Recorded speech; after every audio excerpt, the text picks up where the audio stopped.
Hello, dear friends of the Paranormal M channel. Have you been having trouble sleeping lately? Don't worry, I'm here to help you drift off more easily with paranormal stories from all around the world. I really love this moment, sitting here with my microphone and keeping you company. Thank you for sending in your experiences, and please don't hesitate to share more new ones with me. And by the way, don't forget to subscribe to the channel and turn on notifications. Now, let's get started. Hey, so I'm back, and this time it's not really my story. This one belongs to my mom. Well, my mom when she was little. And it's one of those things she tells in a quiet voice, like she can still feel it in her bones. She was around 6 years old, maybe 7. My grandparents had just moved into this small, older house. Nothing fancy, just a place they could afford at the time. Funny thing is, it was only a few doors down from where they ended up living later on, like life just kind of looped back around. They bought it from this woman who, I don't know, my grandma always described her as off. Not mean, exactly, just unsettling. Like she smiled a little too long or stared a little too hard. But my grandparents shrugged it off.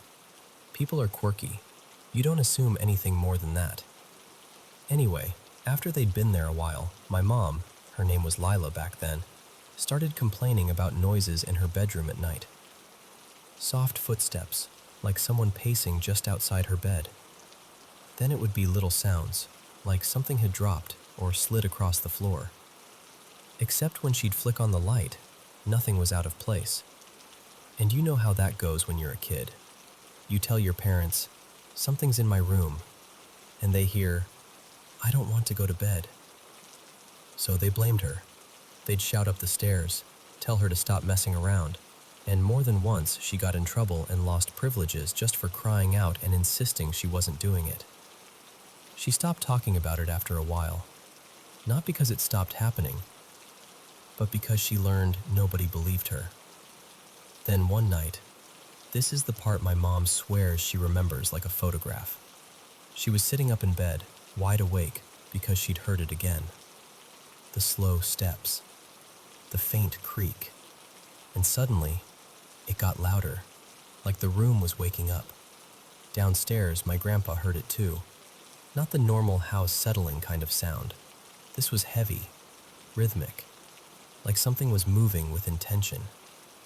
He went up the stairs fast, irritated at first, because he still assumed Lila was up there doing something. He opened her bedroom door, and he just froze. The pull chain on the ceiling fan, he said it looked twisted up on itself, like it had been wound tight, almost curled. And in the corner of the room, this old rocking chair was going. Not a gentle rock, not even a strong rock. It was moving like someone was grabbing it and shaking it back and forth, over and over, fast enough that the wood was creaking like it might split. And my mom, little Lila, was pressed flat against the wall, knees up, hands over her mouth, eyes huge, like she'd been trying to make herself invisible. My grandpa didn't say anything at first. He just stared, because it didn't make sense. There was nobody in the chair. No open windows, no prank, no explanation. Then, this is what really unnerves him, even now. Everything stopped at once. Not slowed down, not faded. It stopped like someone flipped a switch. He grabbed my mom and got her out of that room so fast she barely touched the floor.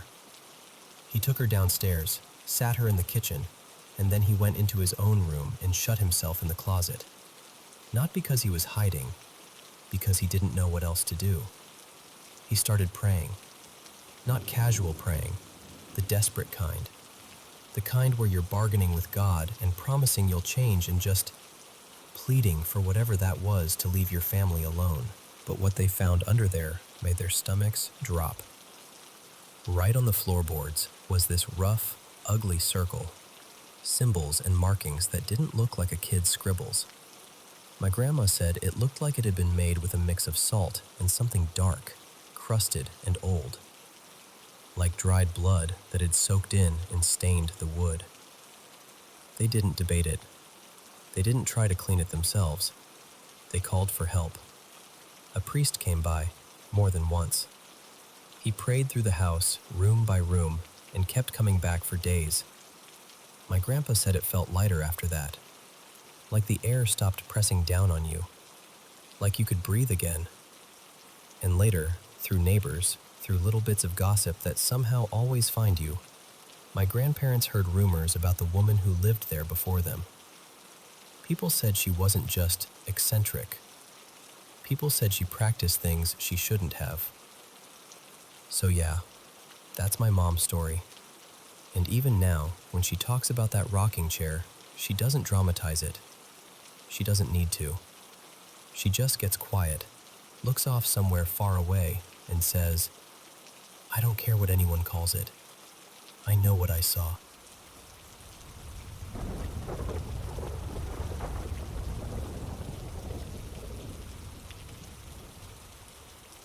Okay, so when I was a kid, one of my closest friends lived in this part of town that everyone whispered about.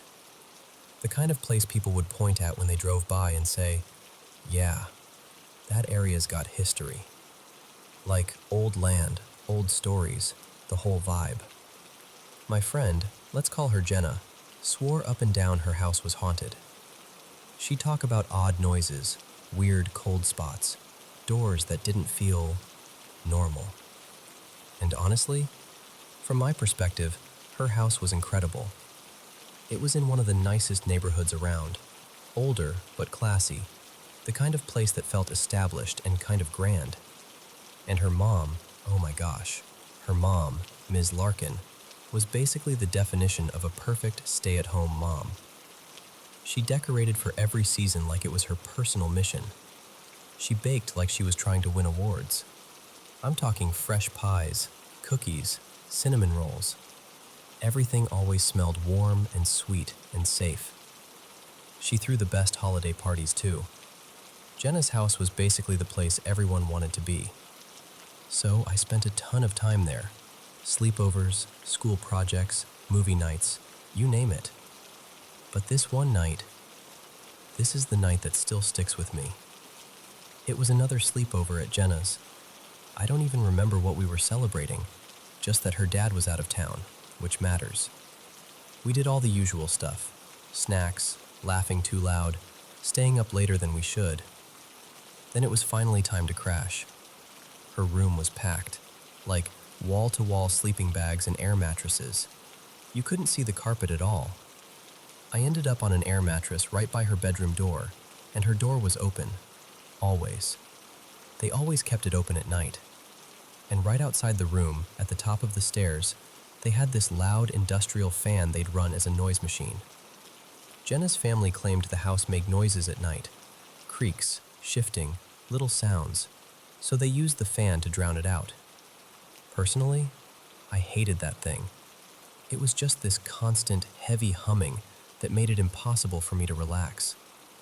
And that night, I was stuck awake, listening to it like it was drilling straight into my brain. This was before everyone had phones on their pillows, so I didn't know what time it was. I couldn't see Jenna's clock from where I was. I was just lying there, staring into the dim hallway, annoyed and restless. At some point, I heard footsteps, not inside the room, outside it.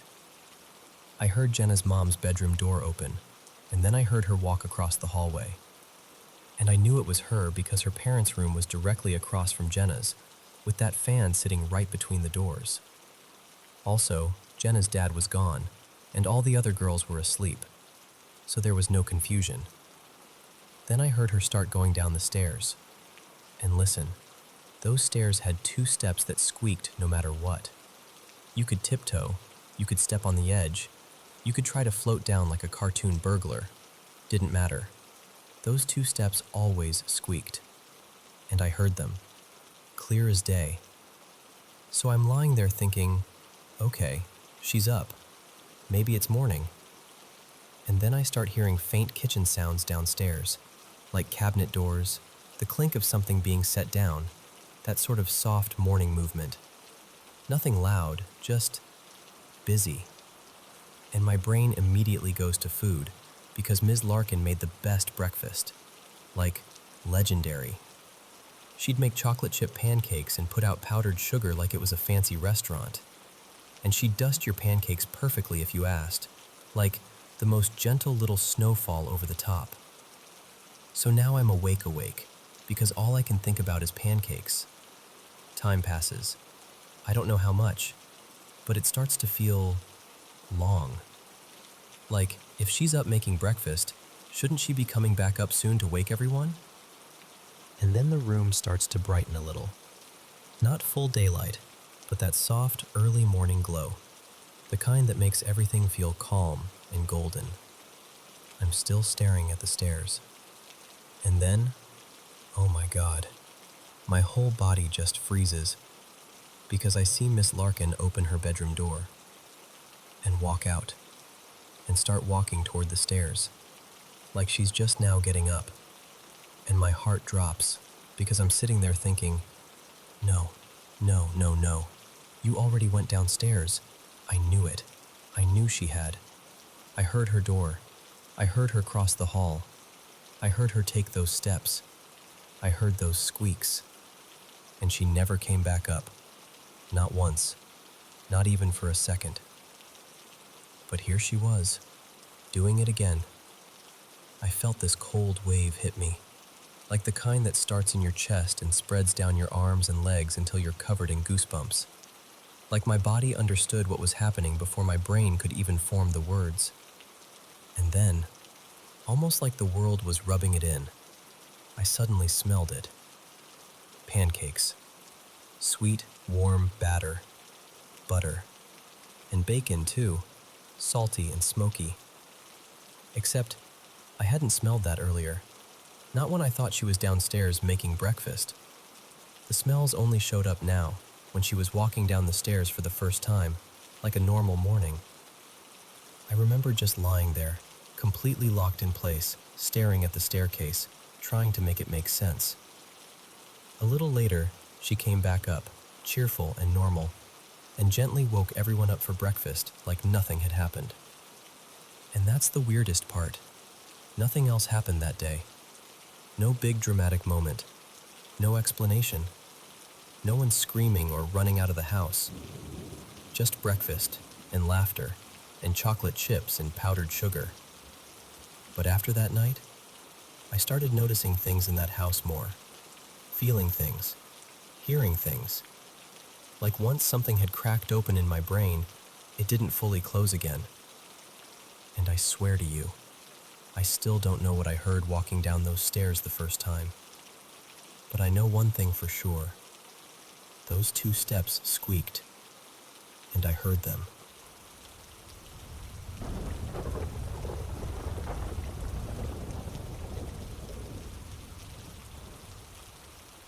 So this happened in late February, and I can still remember how the air felt up there. Too quiet, like the building was holding its breath. I was working my evening shift at the school, and I decided I'd knock out the upstairs first. I always tried to do that, honestly. The second floor of the high school just didn't feel welcoming at night, and I wanted to get it over with as fast as possible. I started in this storage classroom, more like a dumping ground than an actual room. A few old desks were shoved in there, plus a bunch of computer junk and tangled cords and boxes. I'm sweeping, trying to stay focused, when I hear footsteps in the hallway. Not little creaks, not the building settling. Actual footsteps, steady, like someone was walking with purpose, coming from the far end of the hall. Here's the thing. My only coworkers that night were down in completely different areas. Nobody was supposed to be upstairs with me. So I go to the doorway, peek out, and the footsteps are still there, but the hallway is empty. No one. Not a single person. My stomach just dropped. I didn't even think. I backed into that storage room and pulled the door mostly shut, like that would somehow fix it. It was still light outside, so there was daylight spilling in through the classroom windows, which helped a little, but not enough.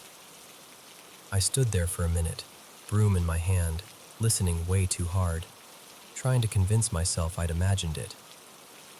And that was just the start of the night. A while later, I moved a couple rooms down the hall. I had my earbuds in, music going, trying to keep myself calm and distracted, when I heard this sharp little ringing cut right through my playlist. It was quick, like, ding ding ding ding ding. I pulled one earbud out because it was loud enough to feel wrong, like it didn't belong. And the second I did, it happened again. Same sound, same fast little burst, coming from the back right corner of the room. There were tables over there with computers on them, like a tiny computer lab setup.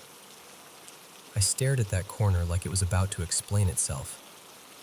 I didn't see a bell anywhere, but apparently there was an old school bell stored in that room, maybe shoved in a box or buried under something. Still, it didn't sit right, because it didn't sound like something shifting or falling. It sounded like something ringing it on purpose.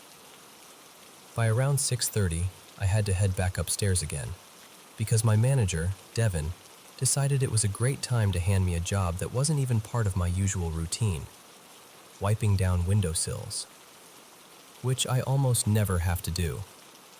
And of course, the room I got sent to? Yep, the bell room. By then, I was absolutely wiped. I was 16, had been at school all day, and I was taking this welding class that just drains you in every way possible. Mentally, physically, everything. All I wanted was to finish my shift and go home. So I'm wiping down the windowsills, trying to keep my eyes on what I'm doing, when the bell goes off again. That same quick burst of ringing. But right as it rings, I hear something else, something worse. I froze. Like, completely locked up. Rag still in my hand, half crouched by the sill, unable to move. And then, just for a second, I saw it. This small, dark shape, like a little black shadow, darting past the doorway and down the stairs. It moved too fast to make out details, but I saw it clearly enough to know I wasn't imagining movement. I stayed in that room afterward, just sitting there, trying to breathe normally again. It took me a solid 10 minutes before my body would cooperate, before I could stand up and feel like I could actually walk. Once I finally did, I got downstairs, signed out for the night, and left as fast as I could without looking like I was running. And yeah, that's one of the nights from February that I'll never forget. I still work that job, and I'm not gonna lie, I've gotten a little less jumpy over time. But that night, that one stayed with me. And if you ever want to hear more of the weird stuff that's happened there, I've got plenty.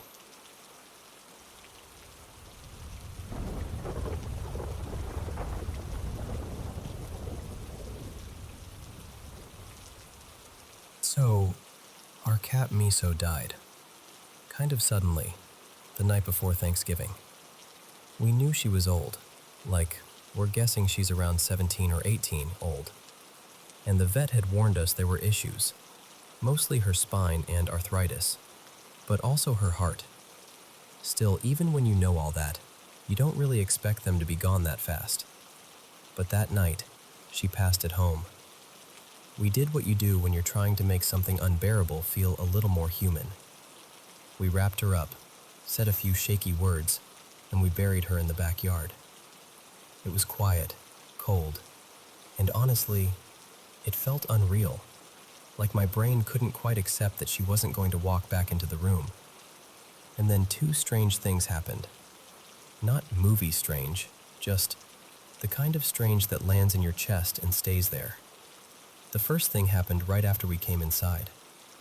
It was around 2:20 or 2:30 in the morning, and we slid the glass door shut behind us.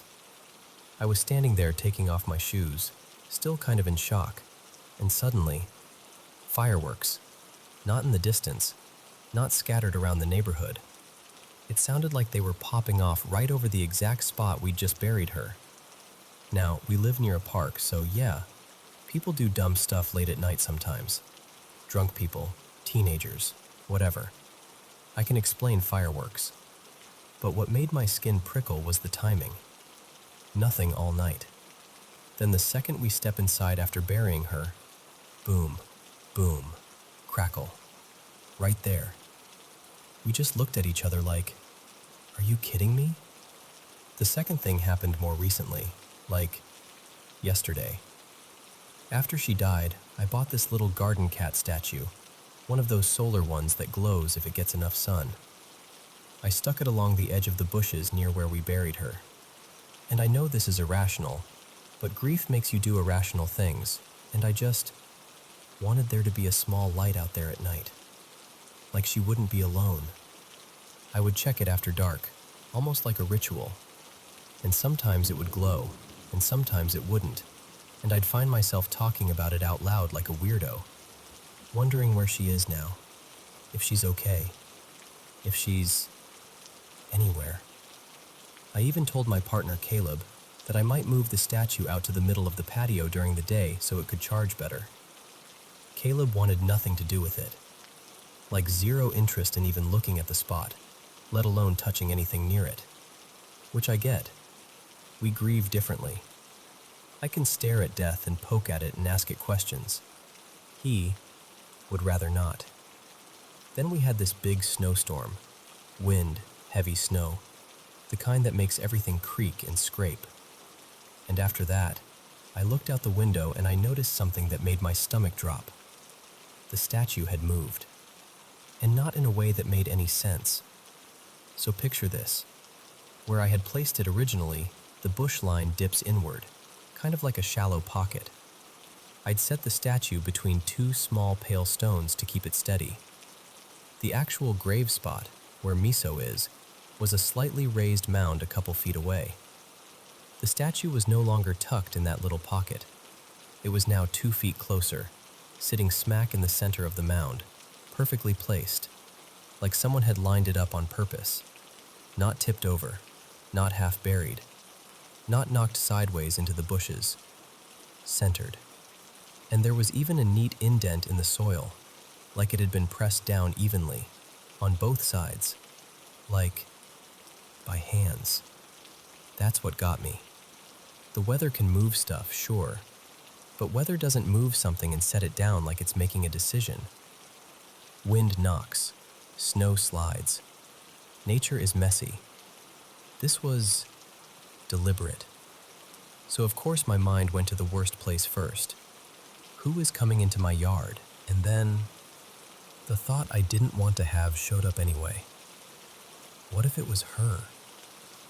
I know how that sounds, I do. And I'm not even saying I believe it exactly. But grief is this weird doorway where your brain is both brutally logical and completely open to impossible things. So I stood there, with this statue planted right on top of where we buried her, and I had this rush of questions that felt ridiculous and also unavoidable. Is it a hello? Is it, I'm okay? Is it, I don't want it over there? Is it anger? Is it comfort?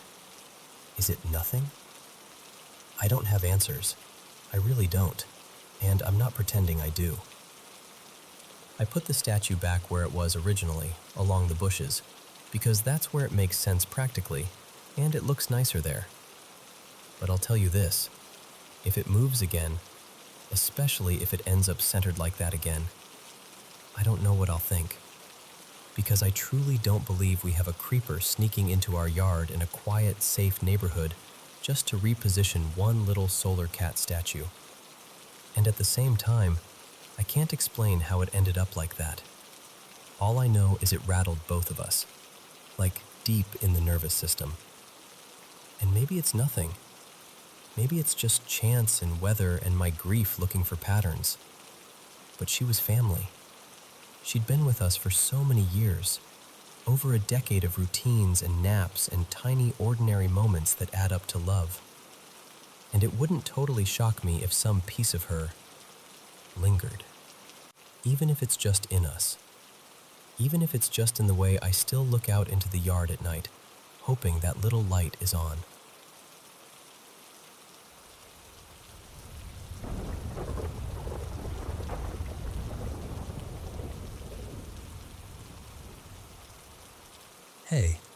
I've been going back and forth about sharing this, honestly.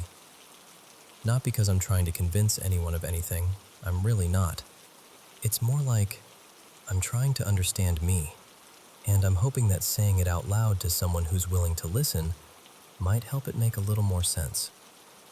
So, since I was a kid, like really young, I've seen things. Spirits. Not in a poetic way, I mean visually. Clear enough that I could tell you where I was standing, what the room smelled like, what the air felt like. Some of them felt gentle, almost like a quiet protection, and some of them didn't. Some felt wrong in a way that made my stomach drop, like my body recognized danger before my mind could explain it. One memory that still sticks with me. I was maybe 9, and I was in my aunt's hallway after everyone had gone to bed. The house was totally familiar, totally normal, and then it wasn't. The air turned heavy, like the temperature shifted without actually getting colder. And I saw someone, not anyone I knew, just standing there like they belonged. I remember my skin prickling, like every nerve woke up at once. I didn't scream. I couldn't. I just stood frozen, and it felt like that moment lasted forever. Even now, I can feel it in my chest when I think about it. As I got older, it changed. I don't always see things the same way anymore, not as often anyway, but I sense them. It's like walking into a room and immediately knowing something's occupied, even if nothing's physically there. Like there's an atmosphere that doesn't match the space. Sometimes I'll be fine 1 second, and the next I'll feel this pressure behind my eyes, or this buzzing along my arms, and I'll just know something is nearby. And on top of that, I feel people's emotions so intensely it's hard to explain without sounding dramatic. It's not just empathy. It's like their feelings move into my body and set up camp. If someone's grieving, it hits my chest like a weight. If someone's angry, it's sharp, like heat crawling up my neck, like I want to run or fight and I don't even know why. And joy. Joy can be so bright it makes me almost dizzy, like a sudden rush of something electric. But the thing is, it doesn't feel like a choice. It's not like I decide to tune in. It just happens, and sometimes it's exhausting in a way I can't even describe. I also get dreams, and sometimes quick, sudden flashes when I'm awake that feel connected to people. Sometimes it's symbolic, like weird images that don't make sense until later. Other times it's uncomfortably specific. Like I'll dream about someone I haven't spoken to in years, and the next day I'll hear they've had some huge life event. Or I'll get this strong feeling that I need to reach out and say something. Not hello, but something very particular, like reassurance or a warning. There was one time with my friend, I'll call her Marin, where I kept seeing the same image in my head for days. Water on a kitchen floor, a cracked mug, and this intense feeling of, tell her to slow down. It felt ridiculous, honestly. I didn't want to sound weird. But it wouldn't leave me alone, so I finally called her and I was really careful about it. I didn't make it dramatic. I just said, "Hey, I don't know why, but I keep feeling like you need to slow down and be extra careful right now." And she got quiet. And then she told me she'd almost slipped the night before carrying boiling water because her hand cramped and a mug shattered on the floor. Like, I couldn't have known that. And moments like that mess with my head, because what am I supposed to do with that? Because none of this feels controlled. I'm not training it. I'm not trying to tap in.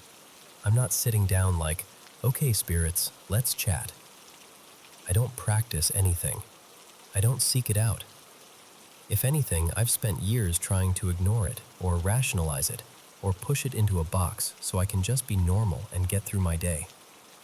And that's the thing. It doesn't feel powerful. It feels confusing, isolating. Like carrying around a radio that turns on by itself, blasting things you didn't ask to hear. And I'm not here asking if that makes me psychic or special. That framing doesn't sit right with me. I'm not trying to claim anything. I'm just asking if anyone else has experienced something like this.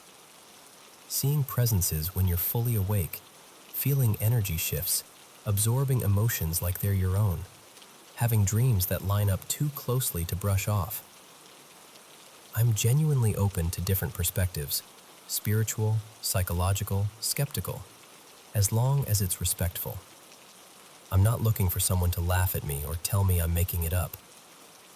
I'm looking for people who can help me make sense of something that's been part of my life for as long as I can remember. And if anyone wants me to go deeper into specific experiences, I can. I've got plenty of stories. I guess I wanted to start here.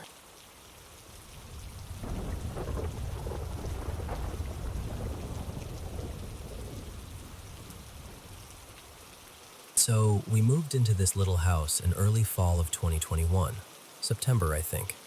And for a while, it felt normal, cozy even. Just me and my wife, Lila, trying to settle in, figuring out where everything goes, getting used to the creaks and the quirks. And then one night, not long after we'd unpacked, something happened that still makes my stomach tighten up when I think about it. Lila and I were downstairs watching TV. Eventually, I got tired and told her I was heading up to bed. She said, "Okay, I'll be right behind you." Super casual, nothing weird. So I go upstairs, get into bed, and I'm laying on my side with my back to the door, scrolling through my phone like always, and I hear footsteps come into the room. Not like, maybe the house is settling footsteps, like a person walking. Then I feel the mattress dip right behind me, like someone climbed into bed. The blanket shifts, the bed compresses, that unmistakable feeling when another body settles in. So I'm thinking, oh, Lila's here. But then, just a couple seconds later, I hear the kitchen sink turn on downstairs, and I hear dishes clink together like someone's rinsing something off. Instant adrenaline, like electric shock through my whole body. I whip my arm around, expecting to see Lila right there beside me, and the bed is empty. Empty. I sat up so fast I almost pulled something. I just stared at the spot where I swore someone had been, trying to make my brain accept it. Lila calls up from downstairs like, "Hey, I'm just gonna grab a glass of water." So she's down there, which means whatever I felt in the bed wasn't her.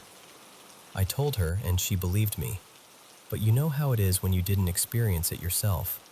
She got quiet, shrugged a little, kind of like, "That's freaky, but what do we even do with that?" And honestly, time passed. Nothing else happened for a while. Long enough that it started to feel like a bizarre glitch in reality. Like maybe I'd imagined it. Like maybe I'd been half asleep. I almost forgot it. Almost. Then, months later, maybe close to a year after we'd moved in, we had the worst night of our lives. It was around 11:40 p.m. Lila and I had just gotten into bed. We'd barely been laying there 5 minutes when we suddenly heard one of the kids' indoor scooters blast across the hardwood downstairs in the dining area at the bottom of the stairs. And I don't mean a toy shifting or slowly rolling an inch because the floor is uneven. No, this sounded like a hard shove. Like it got launched, wheels rattling fast, sliding, clattering. The kind of sound that makes your brain scream, "Someone is in the house." Lila sat straight up. I sat straight up. We looked at each other and there was no wait and see. No, listen for more. We moved. I grabbed my handgun and we did that awful thing you never want to do. Clearing your own house in the middle of the night with your heart trying to climb out of your throat. Our place isn't big, maybe 1,100 square feet. And it's kind of cramped, honestly. Not a ton of storage. Not many places for someone to hide. We checked everything. Closets, corners, behind doors, under beds. Every room. Nothing. No open windows. No forced door. No weird shadows. Just quiet. So we go back upstairs, both trying to pretend we're not shaking. I kept the gun within arm's reach. We're laying there again, and it's like our bodies haven't even had time to calm down. And then we hear it. Someone coming up the stairs. Clear as day. Heavy steps. Not careful. Not sneaking. Just walking up like they own the place. It takes maybe 8 seconds to climb our stairs, and whatever it wasn't slow. There was the sound of footsteps, but also this weird swish sound, like fabric brushing with every step, like a jacket or track pants. Lena sprang out of bed before I even fully moved, arms up like she was bracing to confront someone at the top.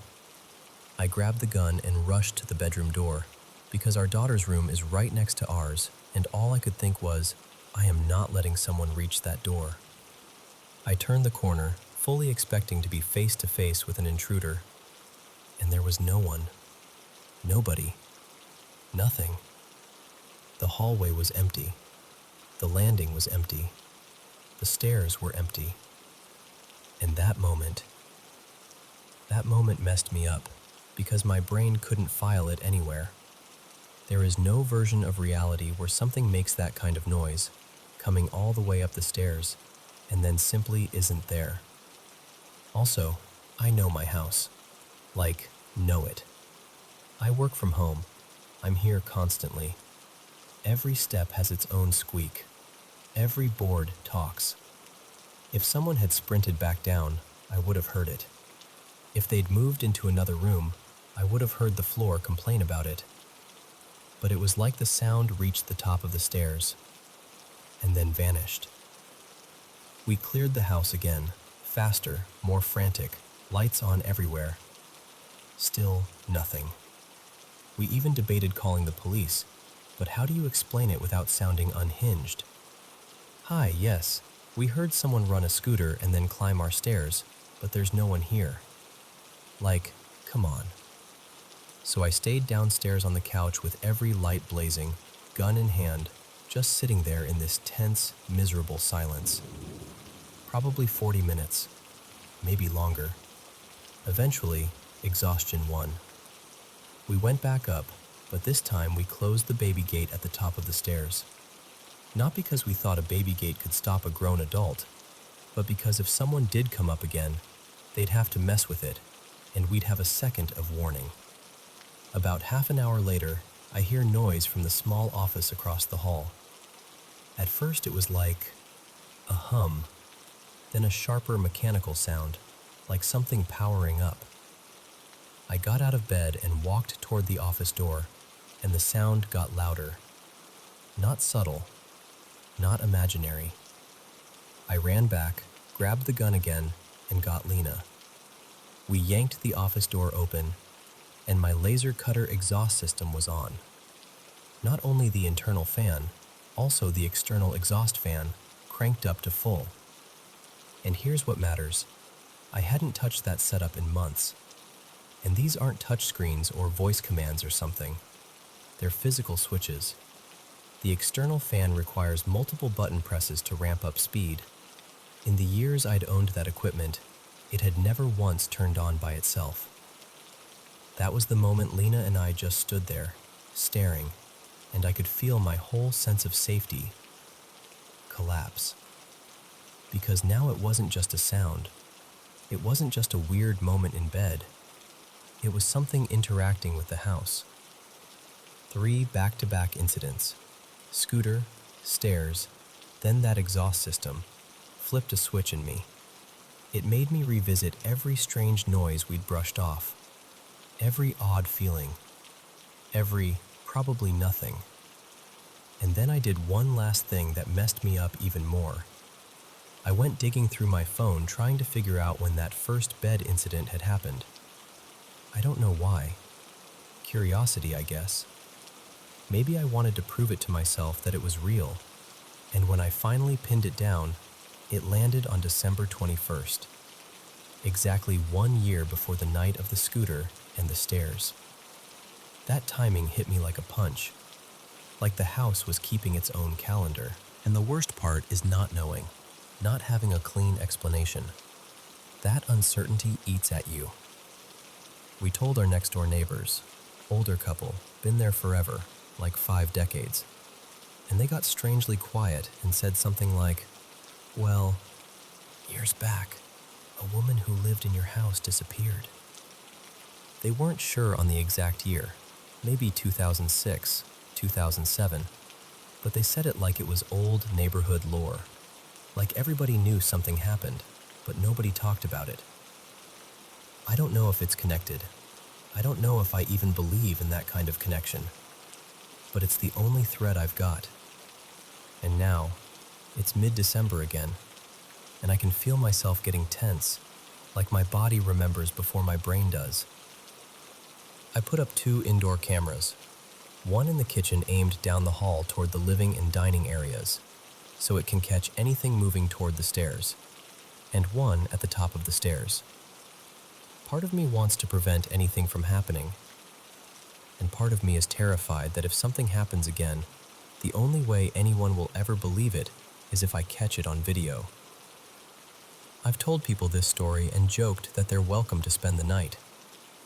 Nobody ever takes me up on it, and honestly, I don't blame them.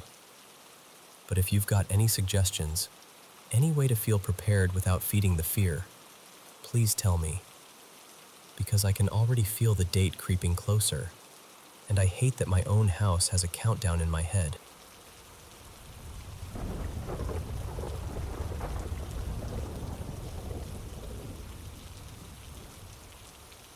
So this isn't really a scary story, at least not in the jump scare way, but it's one of the weirdest things that ever happened to me, and I still can't explain it. This was, I want to say about a decade ago, maybe a little more, like 11 years back. It was late, around 10 at night, and me and my brother Eli were doing this thing we used to do when we got bored inside. We'd just wander around outside our parents' place, talking about nothing and everything, just pacing the yard, tossing random thoughts back and forth. And at first, everything was normal. Then I noticed this tiny red dot, like a laser pointer, flicker onto my left shin. I stopped mid-step and looked down like, what was that? But the second I focus on it, it's gone. So I'm thinking, okay, maybe my eyes just caught a reflection off something. Whatever. I shrug it off and keep listening to Eli ramble, because he's the talker, and I'm mostly just nodding along. Maybe 2 minutes later, same thing. Red dot, same leg. This time I do a sharper double take. Now I'm scanning the yard like, alright, who's messing with me? Because it seriously looked like one of those laser pointers people use to mess with pets. But I don't see anyone. No neighbors out. No movement. Nothing. I brush it off again, but I'm definitely alert now. And then it happens again, only this time it flashes on my stomach. I look down and gone.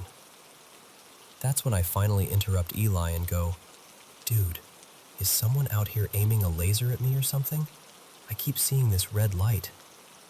He stops talking and looks around, kind of squinting into the dark, and he's like, "No, I don't see anyone." But at this point, I'm not letting it go, because now it's happened too many times to be nothing. So I start slowly scanning the perimeter of the yard, like maybe someone's hiding behind a tree or a fence. And then I start noticing the red light on the ground. Except here's the part that messed with me. Every time I looked directly at it, it would vanish, like it didn't want to be seen head on. And it wasn't always just a dot anymore. Sometimes it looked like a little circle, maybe the size of a coin, and once it even had this faint halo around it, like a ring. So I'm crouching a little, searching the grass, and Eli's kind of behind me, confused, trying to figure out what I'm reacting to. And while I'm looking, I start seeing something else, something I can't even describe right without sounding crazy. It looked like a thin, glittery, metallic silver string on the ground, almost like those shiny curling party streamers people hang from ceilings at birthdays. You know, the ones that twist and shimmer when they move. That's the closest comparison I can make. Except this wasn't hanging from anything. It was just there, low to the ground, like a little shimmering strand. But the second I tried to focus on it clearly, gone again. Like it slipped out of view the moment my brain tried to lock onto it. Then the red light comes back, hard. Not just once. It's hitting different parts of me rapidly. Leg, forearm, stomach, chest, like someone was flicking it around on purpose. And I snap. I'm like, Eli, what the hell? It's on me. It's literally on me right now. What is going on?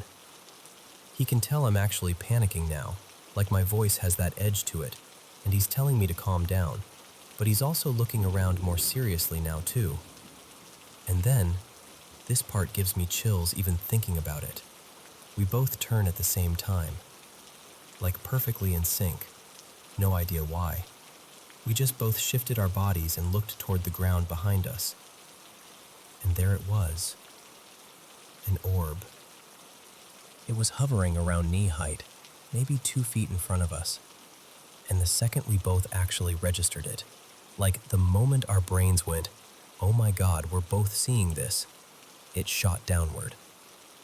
Not straight down like it dropped. It moved in this smooth arc, like a little parabolic swoop, and then, zip. It went into the ground and vanished. Like it dove into the dirt. We just stared at each other. No words, just that look like, tell me you saw that. And the answer was obvious, because we both looked stunned. Now, me and Eli were raised pretty religious. Not like we were at church every week or anything, but faith was real to us. And in that moment, we didn't interpret it as cool mystery. We interpreted it as something bad, something with intent, something that wasn't supposed to be there. So we went straight inside, locked the door, and we prayed, right there in the house, asking for protection, for our home to be covered, for whatever that was to stay gone. We didn't yell about it or run around telling anyone. We actually got kind of quiet, because in our minds, speaking too much about it felt like inviting it back, like giving it attention. The rest of that night we stayed up trying to make sense of it, without fully saying it out loud over and over. And then the next morning, I wake up with my left eye sore, like I'd been lightly hit by something. Not bruised, no redness like an infection, no mark at all. Just that tender, something impacted me kind of soreness. And I remember just laying there thinking, no way. Like I couldn't prove it was connected, but it felt connected in my gut. And that's basically it. We never saw anything like that again. No red dot, no glittery silver string-looking thing, no brass orb, nothing. But I'll tell you, every time I think about that night, I can still see that little bright thing hovering there, like it was alive for a second, and then it just dove into the earth like it belonged to something underneath.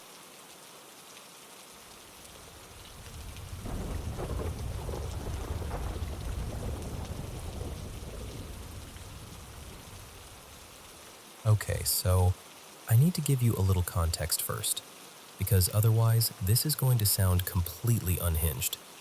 I've lived in this rental for about 5 years now, still here, and I swear, everything weird in my life started the moment we moved into this place. Not in my childhood home, not in any creaky old house stereotype, not even when we visited relatives in older buildings. Just here, only here. And the house has history, like the kind of history you can feel if you stand still long enough. It used to be trashed and occupied by squatters, and there was a police raid at one point. There's literally a repaired section of ceiling where they came down through it. It's patched up now, but you can still see it if you know where to look. It's like the house has a scar. Anyway, the first time I ever saw something, I was a kid. Little enough that I still played on the floor with plushies and didn't think twice about it. I remember sitting in my room, just messing around, when I heard footsteps. Not the soft kind. Heavy. Like boots. I looked into the hallway, expecting to see my dad or maybe my brother, but instead, there was this tall figure. I mean, tall, like 6.5 feet at least. He was pitch black, like someone cut him out of the darkness. And he had this long coat, something like a trench coat, and a wide brim hat. I know how ridiculous that sounds, but that's what it looked like. He didn't rush me or do anything dramatic. He just stood there, like he was checking on me. Then he nodded, slow and deliberate, and he said something. I couldn't make out the words. It was like hearing someone talk through water. And here's the part that makes me feel stupid even telling you. I got up and followed him, like a kid following an adult down a hallway because it feels normal in the moment. I stepped into the hall, and he was gone. No footsteps fading away, no door closing, nothing. Just empty hallway and that same weird stillness. After that, things were quieter for a while. Not normal exactly, but quieter. The bigger stuff didn't really ramp up until I hit high school. That's when it started feeling like the house was getting more comfortable being strange. Two things stand out the most. The first one happened around 4:45 in the morning. The whole house was dead asleep. No TV, no music, nothing. And then, crash. It came from the kitchen, loud enough that my stomach dropped like I missed a step on stairs. I ran out, fully expecting to see broken glass or someone breaking in. But what I found didn't make sense. The dish drying rack, like the whole rack, was by the front door. Not tipped over in the kitchen, not slid off the counter. By the front door. And in the living room, a heavy pan, one of those thick, weighty ones, was on the floor like it had been thrown. Both things were several feet from where they belonged. Like, not a cat knocked it down situation. The pan would have had to travel. I stood there, heart racing, trying to think of any explanation that didn't involve me losing my mind. Then I did the bravest thing a jumpy person can do. I retreated. I went back to bed. I pulled the blanket up like that could protect me from physics breaking, and I forced myself to sleep. The second big incident didn't even happen to me. It happened to my friend Mason. He was over one afternoon. I was in my room folding laundry, and he was in the kitchen, because for some reason he insists on refilling the ice trays when he visits, like he lives here or something. I heard a sharp clatter, then him swearing loud enough that it echoed. I asked him what happened, and he told me, dead serious, that the tray had been firmly in both his hands when it suddenly jerked upward and smacked him right in the face, like someone yanked it. And that fits the pattern. I'll get to that, because after those, it wasn't always big dramatic stuff. Sometimes it was little things, objects not where you left them, a shadow in the corner of your vision, a quick movement you can't quite track when you turn your head. But the most consistent thing, the thing that every single person who comes into this house says without me prompting them, is this. The air feels tense, like you're being watched. Not, oh, this place is creepy, watched. More like observed. Like you're a guest and the house doesn't quite trust you yet. And I used to be one of those people who rolled their eyes at paranormal stories. Like, no offense, but I was in the there's always an explanation camp. Except after enough unexplainable things happen, especially when other people experience them too, you start running out of explanations. What's weird is that while my friends are the ones who see and hear things more often, for me the biggest experiences are touch.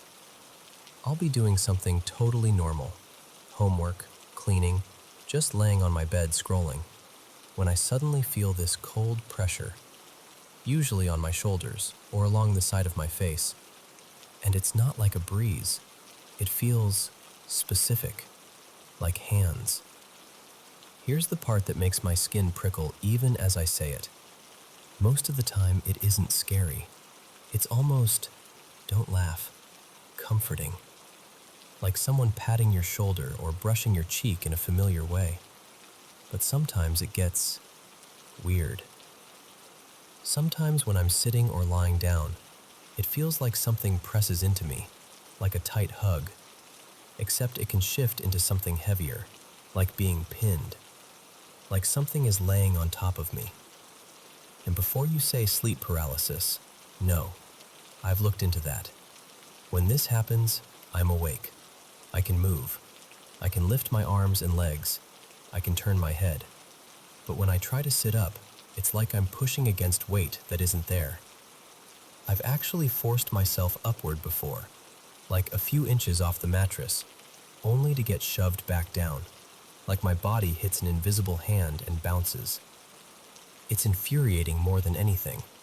Like, excuse me, I'm trying to exist? And thankfully, so far, it hasn't gone past that. I really, really want it to stay that way. Because here's the pattern I was talking about. Whatever this is in my house, it treats me differently than it treats everyone else. With me, it's almost respectful. It barely messes with my stuff. If anything, it gets clingy, like it wants attention, or it wants to remind me it's there. But with other people, it's like it's annoyed they're here, or protective, or territorial. I don't even know. It'll bang on my sister's door in the middle of the night and wake the whole house up. It'll move my dad's tools around when nobody's home, like taking things and putting them in different places just to prove it can. And then there's what happened to Mason with the ice tray, and other little accidents my friends have had here that never happen anywhere else. At this point, my whole friend group jokes about my haunted house, but it's that kind of joking where everyone laughs a little too fast, you know? Like we're trying to keep it light so we don't have to sit in how real it feels. And I don't know why it's chosen me as the favorite. That part honestly freaks me out more than the shadows or the moving objects. Because if something is capable of being aggressive to other people but gentle with me, that means it's making choices. The strangest part, this is all still happening.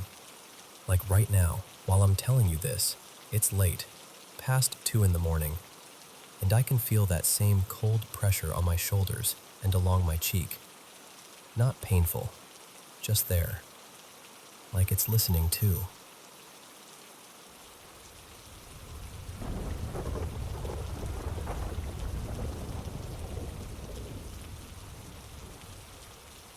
So, hey, let me just start by saying, I'm 17, and I live in Sweden in this old house that's been standing since the 1600s, like really old. The kind of place where the floors creak even when no one's walking, and the air always feels a little cooler in certain corners. My family says the house once belonged to someone well known around here, a privateer named Johann Blom. There's this weird pride people have about it, like it's historic, like it's charming. And yeah, it is beautiful in that antique way. But living in it is different. I've been here basically my whole life. And when I was about 7, things started happening that I didn't have words for. In my room back then, I had this tall bookshelf that I kept my comics and school stuff on. And I swear to you, books would end up on the floor like they'd been shoved out. Not like, oops, it slipped. Like something cleared them off. I'd come back from dinner and see 2 or 3 lying open on the rug, pages spread like they'd been thrown. I also had this old tiled stove in my room, one of those big ceramic ones, and at night, I'd hear this scraping sound from inside it. Not crackling, not settling. Scraping. Like something dragging fingernails against stone. Sometimes, when I was home alone, I'd hear movement in the hallway, soft steps, like someone barefoot, and faint voices like they were in another room talking low. I'd freeze and listen, hoping it was the TV or the pipes or anything normal. And it went on for years. Not every day, but often enough that you start adjusting your life around it without realizing. For a long time, it was mostly just me experiencing it. And then, it wasn't. My little brother and my mom started noticing things too, hearing things, seeing things. The moment that still makes my stomach tighten when I think about it happened when my grandma was visiting. Everything was totally normal. We were sitting around, laughing, talking, just a calm evening. Then my brother suddenly went quiet, like someone turned him off. He stared down at the table and said, very plainly, "Maya is gone." Maya was my grandma's best friend. Everyone instantly reacted like, "What is wrong with you?" My parents snapped at him for saying something like that. Grandma looked offended and confused and, honestly, kind of hurt. And then her phone rang. It was Maya's husband. He told her Maya had just died. And the thing is, this wasn't some "she's been sick for weeks, we were expecting it" situation. It was sudden. And my brother had no way of knowing. Like, physically, logically, no way. The room went quiet in this really heavy way, and I remember staring at my brother like I didn't recognize him.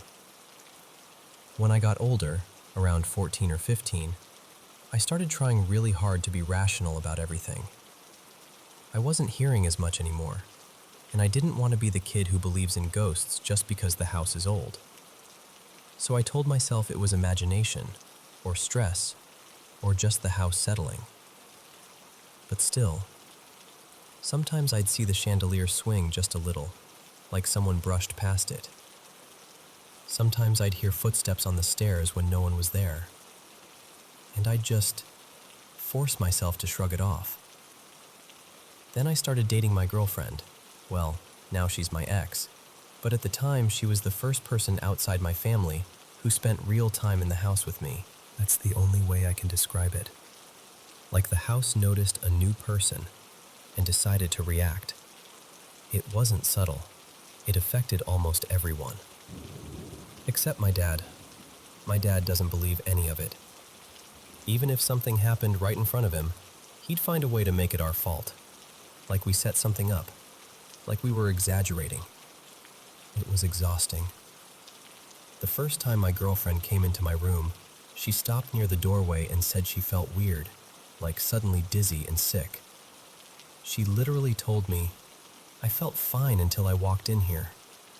She said it felt like she wasn't supposed to be there, like she was being watched. Not in a normal, nervous meeting the parents way, but like there was someone else in the room with us. After a few minutes, she asked if we could go somewhere else. I didn't want to.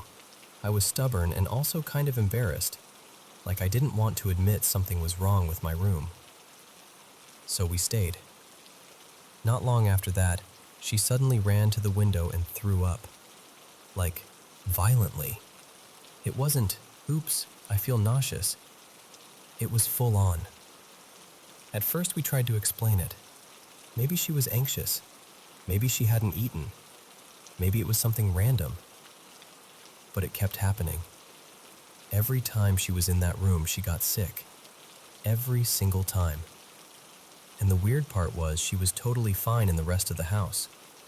We could hang out in the kitchen, the living room, even the hallway outside my room. Nothing. But the moment she stayed in my room too long, she'd get pale and shaky, and then, yeah. So eventually I talked to my brother and asked if we could switch rooms. He agreed, surprisingly easily. Like maybe he didn't want to be near that room either. When my mom asked why I wanted to swap, I told her what my girlfriend had experienced.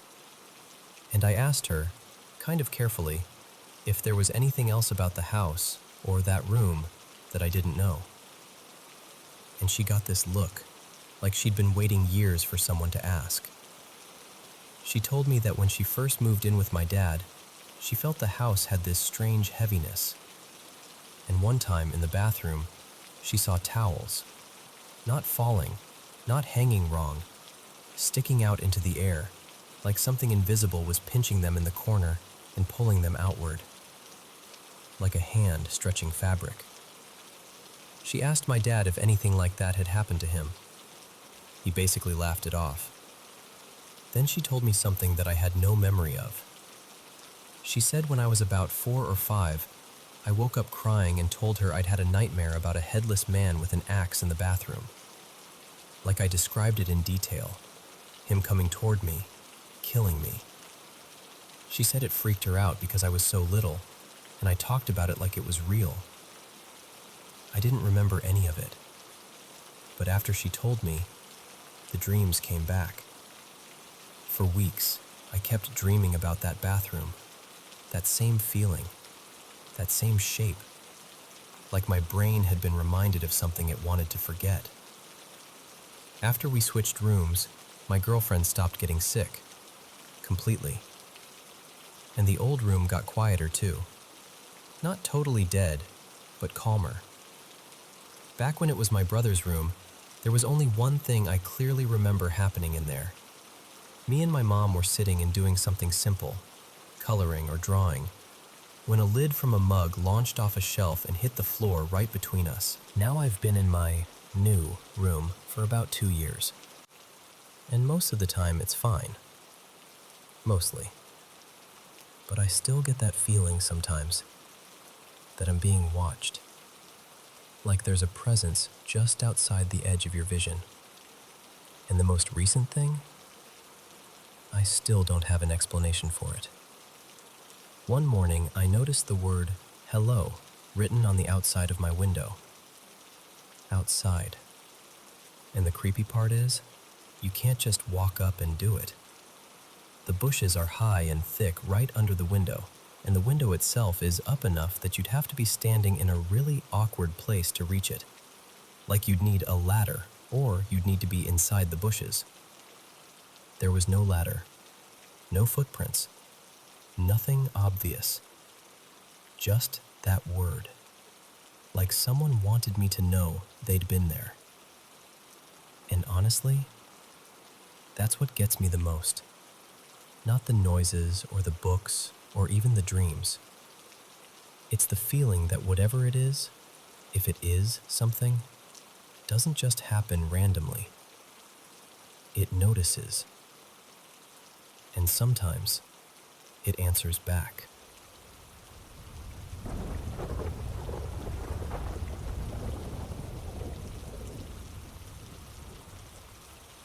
So, today I want to tell you about my aunt.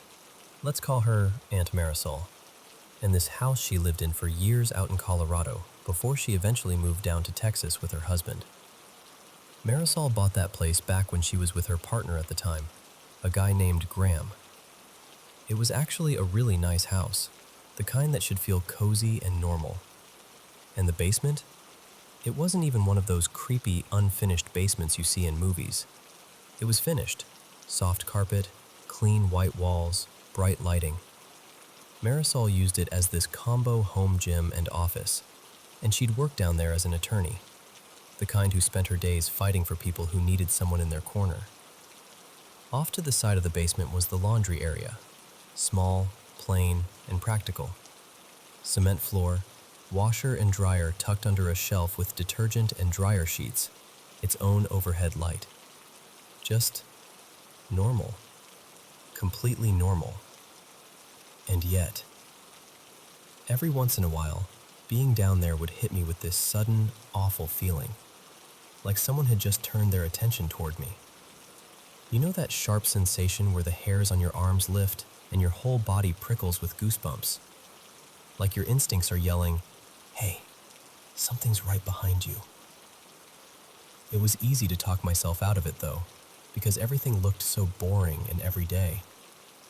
I used to house sit for Marisol when she traveled, sometimes just a couple days, sometimes a whole week, because she had chickens and they needed care no matter what. During one of those stays, I carried a basket of clothes down to do laundry. And the moment I stepped into that laundry area, my body just reacted. My scalp went tight, my back tingled, and it felt like someone was creeping up behind me, close enough that if I turned too fast, I'd bump into them. I kept loading the washer, trying to act casual, but I kept glancing over my shoulder. Once, twice, 3 times. Nothing. No footsteps. No shadow. Nothing visible at all. So I did that thing we all do. I rushed through it, laughed quietly at myself, and practically sprinted back up the stairs like I was late for an appointment with safety. But then the wash cycle finished, and I had to go back down. I remember being so determined to look unbothered, like, nope, not scared, totally fine, I belong here. Like confidence could somehow keep the air from turning heavy. It was worse the second time. The washer was a top loader, and I'm short, barely 5 feet. So pulling clothes out means I have to lean way over the rim, reaching down until my feet almost lift off the ground. I was basically folded in half, vulnerable, stuck in that position. And that's when the feeling got intense, like dread crawling up from my stomach and settling in my throat. The sensation at my back was so strong, it was almost physical, like someone hovering inches away, watching, waiting. I kept telling myself it was just nerves, that I felt exposed because of how I was bent over, that my imagination was grabbing the wheel. But the longer I stayed down there, the more it felt like the room didn't want me there. I yanked the last piece of clothing out, shoved everything into the dryer, and got up the stairs so fast I'm surprised I didn't trip. When I reached the top, I shut that basement door like it could seal the feeling away. Later, grabbing the clean clothes wasn't nearly as bad. Still weird, but not like that. When Marisol got home a day or two later, I finally mentioned it, half laughing, like I was embarrassed to even say it out loud. And she didn't even blink. She just goes, "Oh, yeah, that's Eddie." I swear I thought she was joking. Then she said something that made my stomach dip. She told me Graham used to say, kind of darkly, that if he ever died before she did, he'd handle Eddie, so she'd never have to live in that house alone, with whatever that was. Graham was quite a bit older than her, so the way they talked about mortality sometimes wasn't totally out of left field, but still, hearing that, after what I'd felt, it landed differently. And then, a few years later, Graham actually did pass away. They'd been riding his motorcycle together, and an accident happened. One wrong slip on loose sand or gravel, and that was it. Marisol wasn't badly hurt, just bruises and a twisted ankle, but Graham was taken to the hospital and didn't make it. He held on for days, but eventually, he was gone. A little while after she came home, Marisol told me something I still get chills thinking about. She said she was in the living room when she heard these heavy noises upstairs, in her bedroom directly above her. Not just a creak or a bump. It sounded like a full-on fight. Loud thuds, rattling, the kind of chaos that makes you picture furniture shifting and bodies slamming into things. And here's the part that made it eerie. Graham had trained in martial arts for years. He moved with that grounded, powerful kind of energy, even when he was just walking through a room. Marisol waited until the noises stopped, then went upstairs.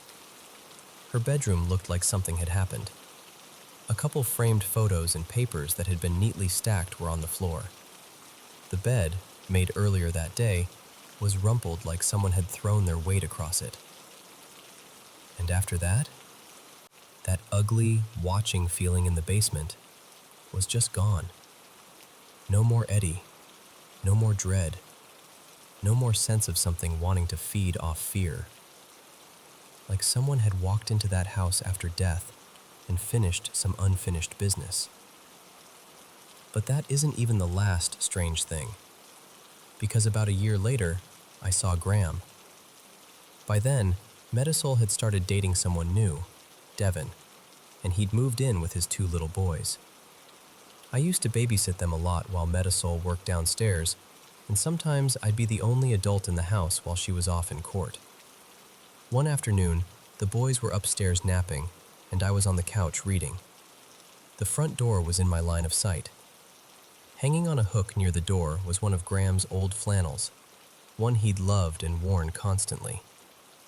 Metasol kept it there, and sometimes she'd wear it herself, like a small comfort she didn't have to explain.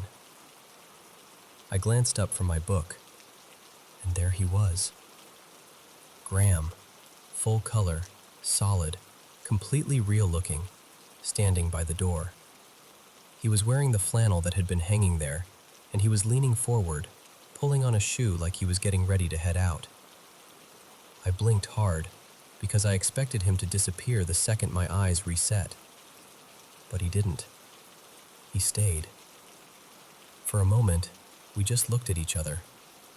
And it wasn't scary. It wasn't threatening. It was quiet. Familiar. Like he was checking the place, checking her. We gave each other the smallest nod, like, yeah, I see you. You see me.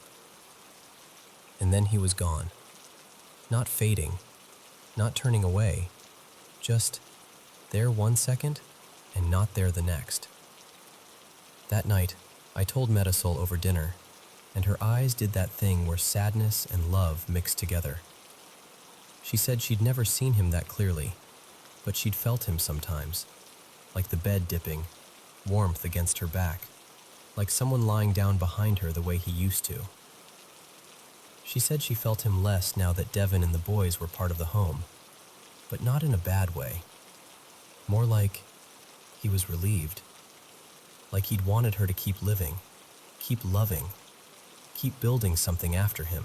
Not like a haunting. More like a hand on your shoulder. A gentle reminder that love doesn't always leave just because someone does.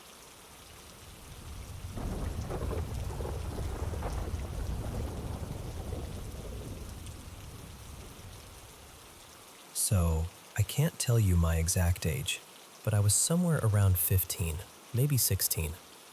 Back then, I was living just outside Boulder, in a small Colorado town where the air always felt a little too crisp at night. I spent a ton of time at my best friend Jules's place. She lived with her mom, Dana, in this long, older mobile home that always smelled faintly like laundry detergent and craft glue. When I first started coming over, they had someone renting their extra room. But once he moved out, that room turned into this chaotic craft storage universe. I'm talking towers of fabric, yarn that had escaped its skeins like it was making a break for freedom, loose buttons everywhere, like the room itself was mid-explosion. Then one weekend, Dana decided she'd had enough. A few days later, she proudly showed me what she'd done. And honestly, it was impressive. The room looked completely different, like magazine different. She'd put in a twin bed with a squeaky metal frame, set up this old chunky TV that looked like it belonged in the 80s, and even organized all her supplies into neatly labeled bins and drawers. It had its own little bathroom too, which felt wildly luxurious compared to the couch or the floor of Jules's bedroom. Dana was practically glowing, because she knew, without even saying it, that I'd be the one sleeping in there most often. Now, Jules and I had this tradition during sleepovers. We'd stay up late and scare ourselves on purpose. That was our favorite thing. This was back when creepy internet stuff felt oddly believable. We'd watch spooky videos, read stories, and dare each other to keep going even when we were both clearly freaked out. That night, we'd even played one of those early horror games on her laptop until we were jumpy and laugh-screaming at everything. Eventually, though, we ran out of material, and the tired kind of dread set in. The kind where your brain starts inventing extra fear just to stay entertained. I didn't want to, but I finally said goodnight and went across the hall to the new guest room. I climbed into bed, the frame giving that little metallic squeal, and I just laid there trying to calm myself down. I did that thing where you take a slow breath and tell yourself, "You're fine. It's just a room. You're being dramatic." My eyes were closed. My body started to soften. And then I heard it. Footsteps. Not outside, not in the hallway, inside my room. You know that instant full-body alertness? Like someone poured cold water into your bloodstream? That happened. My arms prickled, The back of my neck lit up with adrenaline. I yanked my eyes open and immediately grabbed my glasses because I suddenly felt way too exposed being half blind. I stared into the dim room. There was a street light outside, and it threw a pale rectangle of light across part of the floor. And I saw nothing. But the footsteps kept going.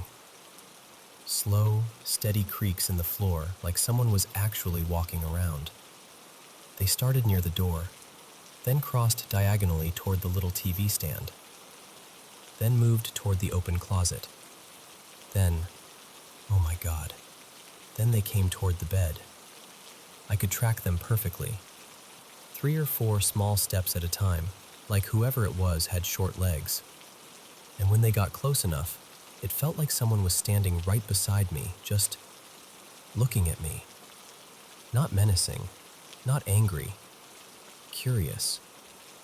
Then the steps moved away again, toward this oversized teddy bear Dana had propped in the corner on a chair like it was a person. Then back to the TV. And then the whole route repeated, over and over, like a little loop. I tried to ignore it.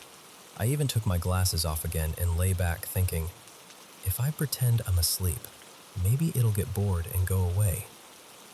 Nope.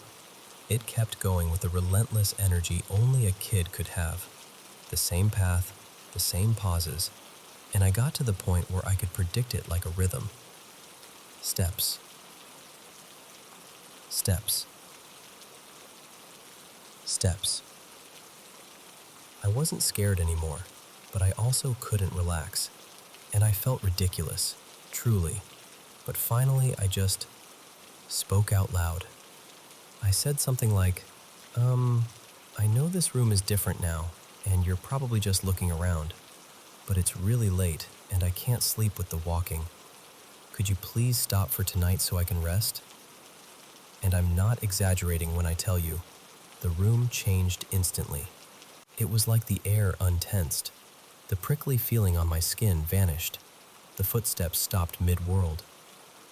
Silence dropped in so clean it almost felt heavy, and I could finally breathe normally again.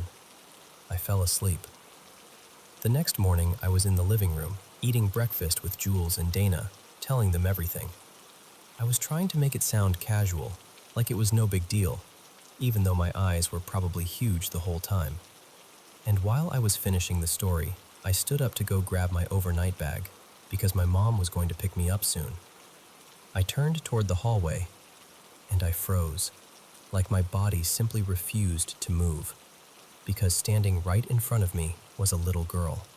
Solid, real, not transparent, not misty, but completely in grayscale. She looked about 6 or 7. She was wearing this old-fashioned dress with a little square apron, something you'd see in an antique photo. Her hair was straight and cut to her jaw, and even though she had no actual color, my brain insisted I knew what her colors were supposed to be. Like her ribbon bow should have been light blue, like her hair should have been dark blonde. She looked up at me and smiled, sweet and knowing, like, "Oh, so you were talking about me." And then, without any rush, she turned slightly and leaned forward like she was trying to scoop up a cat that I couldn't see. She took a couple small steps, reaching down, and followed that invisible cat directly through the wall. Just gone. I turned back to Jules and Dana so slowly, I swear I felt my joints creak. Dana's eyes were bright, like she'd been waiting for this exact moment. "What just happened?" she demanded, practically vibrating. I could barely get air out. "You won't believe me if I tell you." "Yes, we will," Jules said immediately, like she was already bracing herself. "We know this place is weird. What was it?"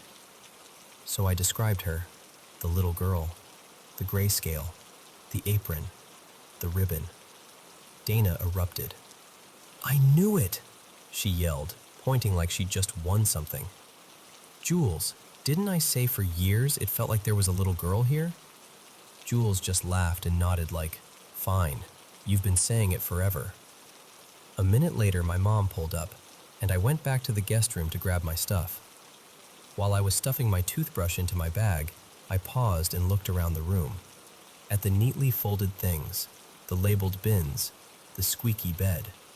And I said, quietly, to the empty air, "You can come visit again if you want, just not in the middle of the night next time." And that's the strange part. I stayed over there plenty of times after that, but I never heard the footsteps again, and I never saw that little girl again either.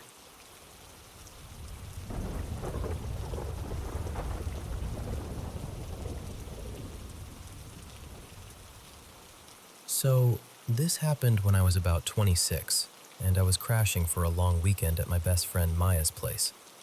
She was renting this older little house with her boyfriend, Evan, the kind of house with slightly creaky floors and that faint, always there smell of wood and dust. Here's the setup. Evan's aunt and uncle technically owned the place, so the rent was cheap, but in exchange, Maya and Evan were basically the unofficial maintenance crew. At the time, they were in the middle of some renovation thing, running new wiring for recessed lights, replacing a junction box, something along those lines. And because they were going up into the attic constantly, they'd moved the attic access panel and just left it open for the week or two the project would take. And of course,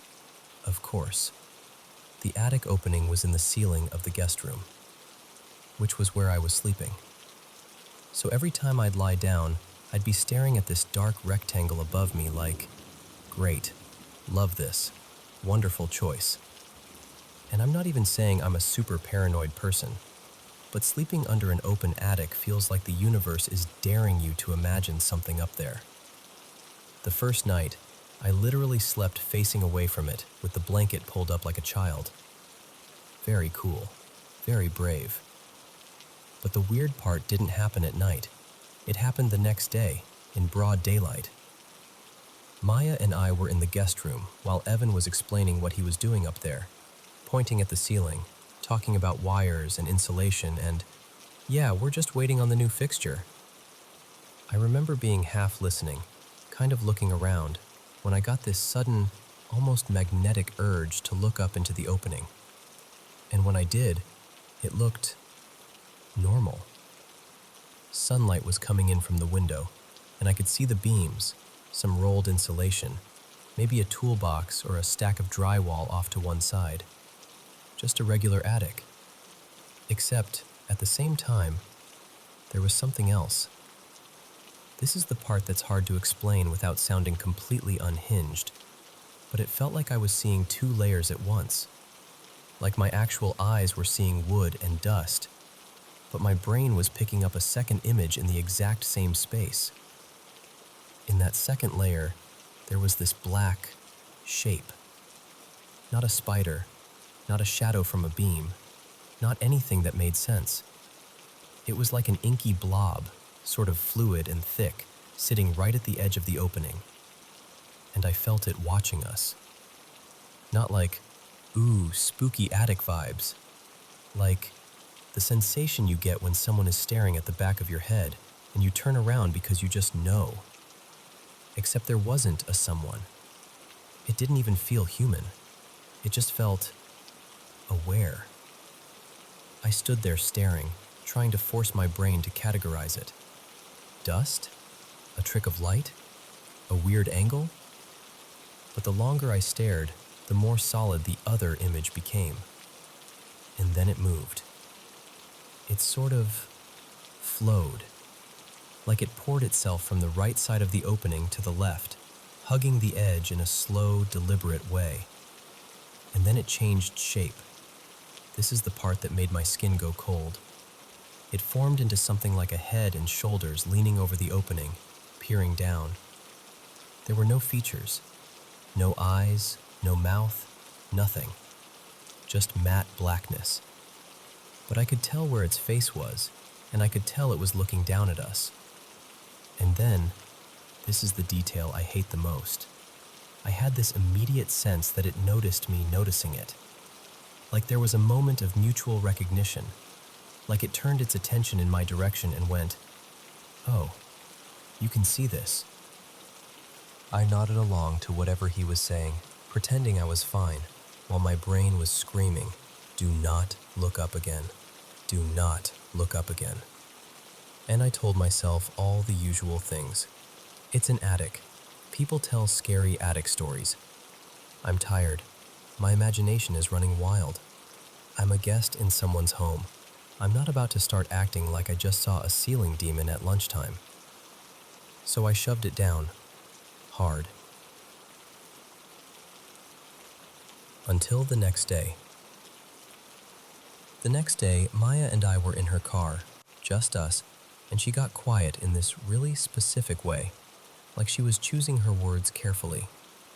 She kept her eyes on the road and said, "Okay, I've been wanting to ask you something, but I didn't want to say it in the house." My stomach immediately did this slow roll. She said, "How are you feeling about the attic being open in the guest room?" And I tried to play it off. I was like, "It's kind of creepy. I don't love sleeping under it, but it's fine." There was this pause, and then she said, very softly, "Yesterday, I saw you looking up there for a while. Did you see anything? Or feel anything?" And my whole body went hot and cold at the same time, because, listen, I hadn't told her. I hadn't told Evan. I hadn't even told myself I fully believed it. But she was asking so directly that I couldn't really dodge it. So I said, "This is going to sound weird." And then I told her. I told her about the double-layer vision, about the black fluid shape, about it forming into something like a person leaning over the edge. And as I'm saying it, I'm watching her face. All the color drained out of her, like drained. Her mouth went slightly open, and she just stared straight ahead at the windshield.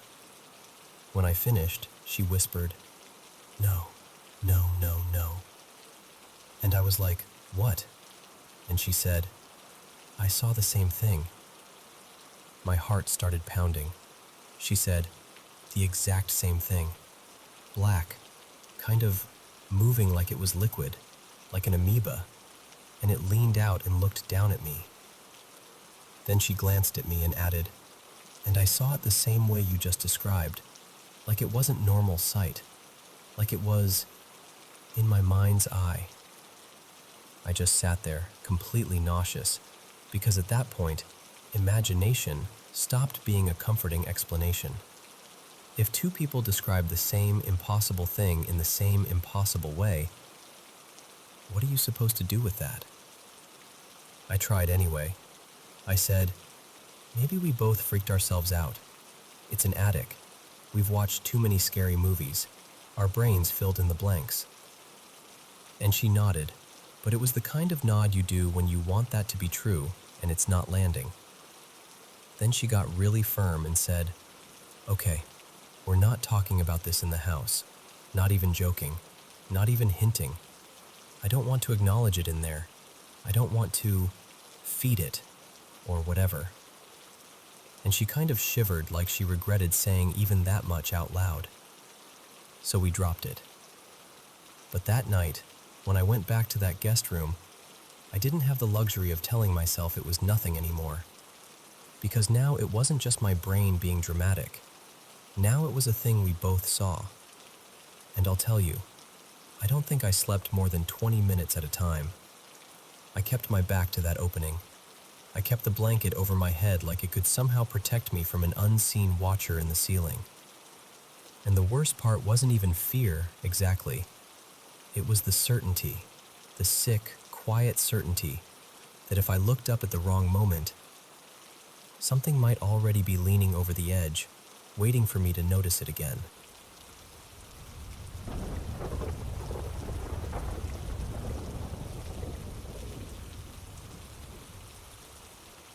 Okay, I'm still kind of sitting with this because I don't fully know what to do with it yet. A few nights ago, well, technically early morning, I woke up starving, like wide awake, stomach growling starving. I checked the clock and it was somewhere around 2:40 a.m., give or take. So I shuffled downstairs, poured myself a bowl of cereal, and parked it in the recliner in the living room with the TV on low. For a little context, my partner, Evan, and I live with my mom. She's got pretty severe short-term memory issues. Day to day, she can function okay, but she can't live alone because she can't keep up with bills and appointments and all that stuff that piles up quietly. We moved in years ago when my stepdad was still alive. He was dealing with Lewy body dementia, and after he passed in 2021, we stayed because by then, my mom needed us even more. The house is 2 stories, and the layout matters here. When you're sitting in the living room facing toward the kitchen, like the furniture is set up, the stairs are off to the right. There's a landing upstairs that you can't see unless you're standing closer to the staircase. So there I am, half asleep, eating cereal, minding my business. When I hear my mom's voice, clear as anything, call my name. Not muffled, not distant, not like from behind a closed door. It sounded like she was standing right at that upstairs landing, just out of sight, and she called, "Marissa." I froze with the spoon halfway to my mouth. My first reaction wasn't even fear, it was just, oh, she's up. Because honestly, it wouldn't be totally weird. Evan got her this little puppy a couple years ago, and the dog is basically her shadow. Sleeps with her, follows her everywhere, and she'll sometimes get up in the middle of the night to take him outside. Her sleep schedule is flexible. So I just called back, kind of loud because her hearing isn't great. "Yeah?" No answer. So I called again, louder. "Mom?" Still nothing. At that point, I'm thinking she just didn't hear me, so I get up and walk over to the foot of the stairs, still not really alarmed, just mildly annoyed and confused. And there's no one there. I look up. Nothing. Quiet. And here's the thing that immediately felt off. Her bedroom door was shut. She almost never shuts it all the way. We've got cats, 3 of them, and 2 like to sleep in her room, so she usually leaves the door cracked so they can come and go to the litter box. But this time it's closed like she's tucked in for the night. Now I'm starting to get that little prickly feeling in my chest, but I go up anyway. I open her door, and her room is pitch black. She's in bed. I whisper her name, and she stirs, sits up part way, and it's obvious I woke her out of a deep sleep. Her words were thick and slurred in that groggy way, and she looked genuinely confused, like her brain was still trying to figure out what planet she was on. I asked her, "What did you need?" And she just blinked at me like, "What are you talking about?" She hadn't been up, not even close. And the biggest giveaway? The puppy. Because every single time she gets up, every time, he gets up too. He's obsessed with her. If she had been out on that landing, even for a minute, that dog would have been right there with her like a tiny security guard. But he was passed out cold on her bed, not even lifting his head. So now I'm standing in her dark room with my stomach dropping, realizing she did not call me. It wasn't Evan either. His voice is deeper, and there's no way on earth I'd confuse him for my mom. But I'm telling you, it was her voice. Not kind of like, not maybe. It said my name, clearly, at a normal volume from upstairs. I went back downstairs feeling shaken, like the air had shifted. Animals don't do that for no reason.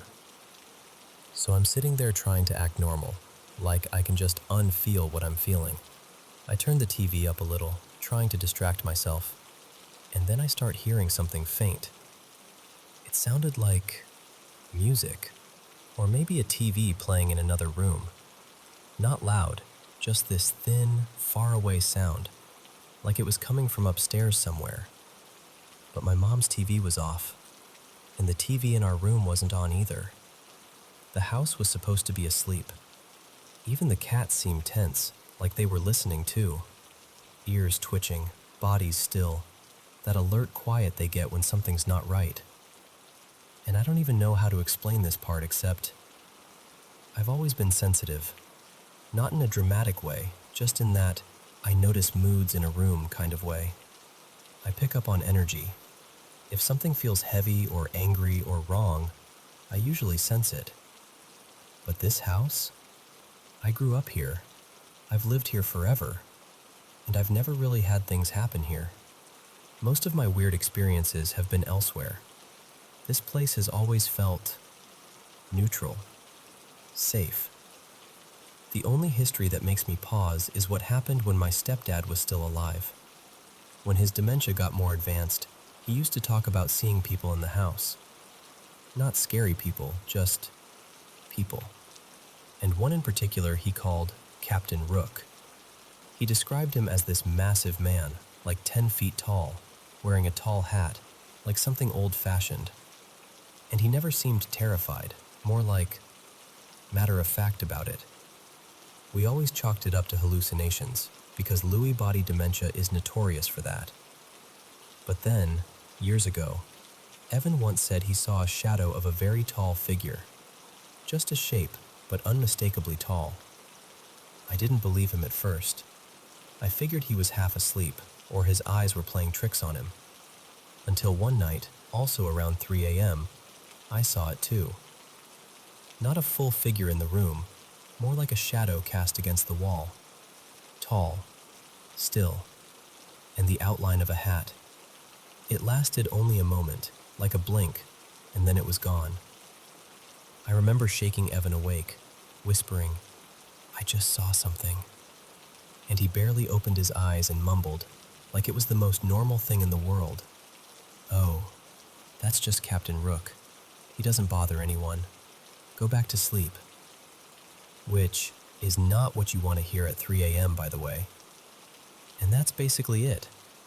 That and one time my stepdad's old adding machine started going off even though it was unplugged, which is a whole separate little mystery.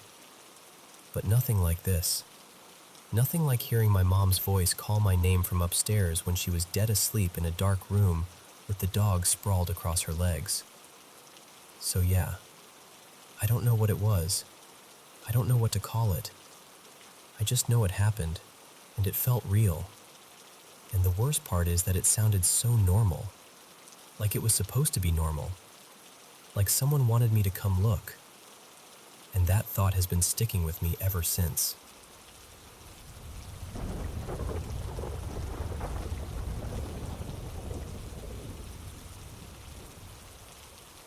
Hey everyone, it's me again. Welcome back to the Paranormal M channel. Drop a comment and tell me where you're watching from. I'd really love to know. I've gotten so many paranormal experiences from you all, and I seriously appreciate it. Don't forget to subscribe and turn on notifications so you won't miss the latest videos. Oh, and have you been having trouble sleeping lately? Let me help you out. Now follow me, get into bed, turn on your nightlight, and listen to today's paranormal stories. Alright, so I'll start with the basics, because I feel like you kind of need the full picture to understand why this whole thing feels so heavy. I'm a British lad, name's Jame, and I live with my mom. My dad doesn't stay here full time, but he comes up most weekends to help out, fix what he can, do the dad jobs, you know? We've also got a small zoo going on. 5 dogs now, used to be more, but life happens. And 1 cat who acts like she owns the entire street. My mom, Elaine, is ill. Autoimmune disease. And not the, oh, she gets tired sometimes kind. I mean properly ill. The kind that takes over everything. My dad, Peter, has struggled with his mental health for years, and he lives with schizophrenia. But he's medicated and, most of the time, it genuinely does help. 5 years ago, we moved into this modern-looking house. From the outside, it looks decent. Clean lines, newer build, all that. But living in it? It's like the place is held together by bad intentions and wishful thinking. The electrics trip for no reason. The taps snap or leak. The shower dribbles through the ceiling like it's trying to rot the place from the inside. The boiler has this lovely habit of dying right when you need warmth the most. When we first moved in, my older sister Sophie lived with us too, but she moved out not long after, barely made it a year. And honestly, sometimes I think she escaped. Not long after that, my mom got sick in a way that didn't make sense. It started with food. Suddenly, she couldn't digest most things. She went from eating normally to living off a small list of safe foods, and over time that list got smaller and smaller, like her body was rejecting the world bit by bit. Then came the extras. Ectopic heartbeats, those awful thudding skips that make you feel like your heart is doing something it shouldn't. Weird bowel issues that no one likes talking about, but it got serious enough that she needed help in ways that still make her feel humiliated, even though it's not her fault. And the doctors? For ages, they couldn't tell us anything solid. It was always stress, anxiety. Maybe you're focusing on it too much. That sort of thing. Eventually, she paid for a private scan because she was getting desperate. And that's when they found something that made everyone go quiet. Her pancreas wasn't functioning properly, like it had basically packed up. And after even more time and more tests, the diagnosis finally came. Autoimmune disease. Just triggered. No clear reason, no obvious cause. It was like something flicked a switch and her body turned on itself. My dad, like I said, has two versions of himself. And I don't mean he's grumpy sometimes. I mean it feels like two completely different atmospheres. One is calmer, helpful, even gentle. The other is sharp and hostile, verbally aggressive, like he's stepping into a storm you can't talk him out of. And the weird part is, sometimes afterwards he barely remembers what he said. People will say, it's the schizophrenia, and maybe it is, but he's on medication that usually works for him, and his dose was adjusted not that long ago, so it still doesn't fully explain why it can flip like a light switch. Now, here's where it gets strange. And then there's the bad luck, except it doesn't feel like random bad luck when it keeps happening. There are car accidents at the entrance to the estate constantly. Not once a year. I mean, it's become a thing people casually mention. Like, oh, another one at the entrance. But the bit that really made me start paying attention was the neighbors. 3 neighbors, all with weird health stuff. 2 had cancers that seemed to come out of nowhere. They got treated, thank God. But even after that, they've had lingering symptoms doctors still can't pin down. Fatigue, pains, odd flare-ups, things that never get named properly. The 3rd has been ill for ages with no diagnosis at all. And then I remembered something that made my stomach drop. The person who lived in this house before us got sick with the same autoimmune disease as my mom. It's like the house has a favorite trick. And every year, without fail, around holidays, especially Christmas, everything gets worse. Like joy itself irritates the place. My dad slips into that nasty mood more often. My mum flares up. The house breaks more things. Something always happens. It's almost like it's trying to stop us from relaxing, stop us from enjoying anything, like it can't stand the idea of peace. We've had strange dreams, too. My mom has this recurring nightmare that she's stuck in this haunted house. Not our house, not any place she recognizes, but it's always the same in the dream. She moves into it, and then she can't leave. Night after night, trapped in the same place. And I've had a couple dreams that felt pointed. Not scary in the usual way, more like being watched. One was a white void, just endless blankness, and in it was a black crow.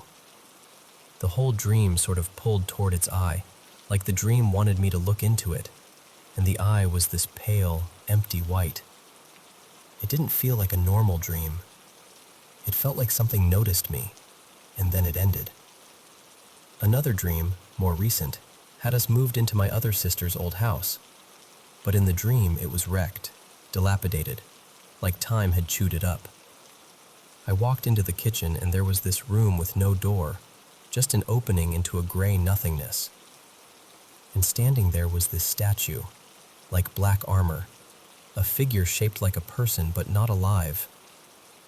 And again the dream dragged my focus right into its face, where there were these pale markings, and then it snapped off like someone shut a laptop. Around the same time, my mom tried going back to work. Her employer sent her away to a countryside place for 2 weeks, sort of prove you can do it energy, which still makes me angry thinking about it. She came back stressed, yes, but physically she was okay. No flare-ups, nothing dramatic. And then within days of being back in this house, she flared again. She goes to A&E more than anyone should have to. And every time they reassure her, say her heart is stable, her tests look fine, she's not in immediate danger. But the second she comes home, the fear and depression sink back in, like the house is waiting at the door to grab her again. Now, I'm pagan. My parents are Christian, though they're mostly supportive. My mom used to be pagan years ago too. I do a bit of witchcraft, protective stuff, healing stuff, cleansing. They pray. And sometimes, this is the maddening part, both things help for a little while. Like you can feel the air lighten. And then there was this Friday. My mom was already dealing with ectopic heartbeats again, but earlier in the week they'd eased off. The night before Friday, I did a healing ritual. Quiet, focused, the kind where you don't even tell anyone because you don't want the skepticism in the room. And when she woke up the next morning, she'd actually had a break from the heart weirdness. Not perfect, but better. Friday afternoon, one of our dogs, Bran, he's normally fearless, started trying to get outside to go toilet. Nothing unusual. Then suddenly he froze, and he started yelping, proper panicked, high-pitched screaming like he'd seen something that terrified him. He bolted to the front door, scratching at it like he wanted to escape the house itself. And when anyone tried going outside, he freaked out even worse, like the outside was dangerous too. We rushed him to the vet, thinking maybe a seizure or pain or something. They found nothing. By the time we brought him home, he was basically normal again, tired, shaken, but physically fine. But the stress of it hit my mom like a brick. It re-triggered everything. The ectopic heartbeats came flooding back, constant, melting, one after another. And it felt so cruel because it was like something waited for the exact moment she'd started improving and then shoved her back down. And ever since we started talking about what might be going on, since we started connecting dots, saying it out loud, things have ramped up again. Like it doesn't want us looking too closely. Like it's trying to drown us in noise so we stop thinking clearly. That's the part that gets under my skin most. The timing. The way it all feels reactive. I don't think it's a normal ghost story. It doesn't feel like a spirit in the hallway. It feels more like something vindictive and clever, something that nudges reality sideways. Sometimes I wonder if it's something like the Fae, something old and petty that doesn't care about human suffering. Other times I think it's more like a place thing. Like the estate sits on something it shouldn't. Like there's a thin spot here, a doorway or overlap or whatever you want to call it. And maybe it isn't even one thing. Maybe there are several weird forces in the area, and the one messing with my family isn't the same one twisting the weather. I don't even know what I want from telling you all this. Part of me wants someone to say, yeah, that sounds like this. Like there's a name for it and a way to deal with it. Part of me wants to feel less alone, because when you live in something like this for years, it starts to mess with your head. But mostly, I just want someone to hear it the way it feels from inside the house. Because when you live with enough coincidences, after a while they stop feeling like coincidences at all.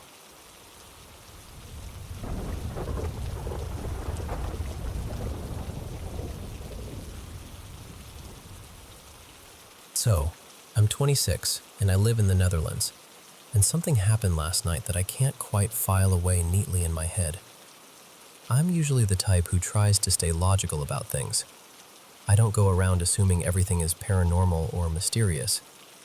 But I also don't love pretending I have every answer when I don't, so I'm keeping an open mind. Last night, around 10:30 p.m., I walked to a little late-night convenience shop not far from my place. It's a route I've taken 100 times. The quickest path cuts through this small neighborhood park, kind of tucked in between busy roads, except the park itself is dark, like no lighting at all. On the way back, I passed this athletics field with a track. Across from me, on the far side, there's a clubhouse building for the sports team. There's usually a small cafe area in there. I was near one end of the track, and the building was stretched along the long side opposite me, a good distance away. I came out of this patch of trees, like a wooded strip, and stepped into the open part near the track. And that's when I heard it, a whistle behind me. It wasn't super loud, but it was clear enough that my body reacted before my brain did. I turned around right away, and there was no one. No footsteps, no shadow, no movement, nothing. I told myself, okay, maybe someone's walking a dog back there, because that would at least make sense. But then, a few seconds later, I heard laughter coming from the same wooded area.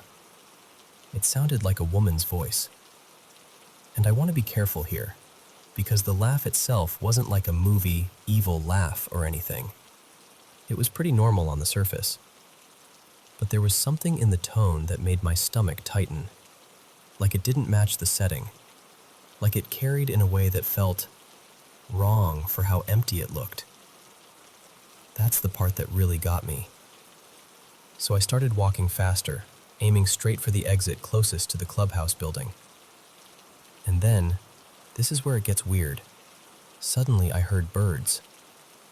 Not just a couple chirps, I mean full-on, layered, energetic morning birdsong, like dawn had just cracked open. But it was definitely late and dark, and the park had been quiet before that.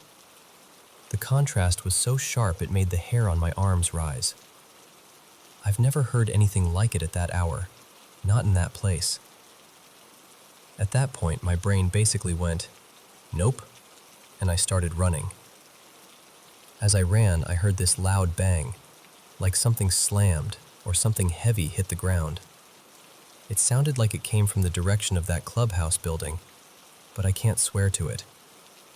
In the moment, it just felt like the night was getting louder and closer all at once. I didn't even take the normal exit. I was so keyed up that I cut through the edge of the park instead, pushed through bushes and low branches just to get out onto the street faster, like I needed to be somewhere lit, somewhere with people, somewhere normal.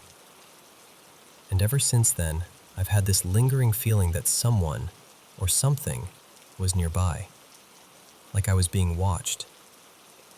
I know how that sounds. I also know I can't prove it objectively, but the feeling is still sitting in me. That's why I'm talking about it. I'm not trying to make it into some dramatic story. I genuinely want to understand what might have happened, whether it's something explainable that just hit my nervous system the wrong way, or whether there's another angle I'm not seeing.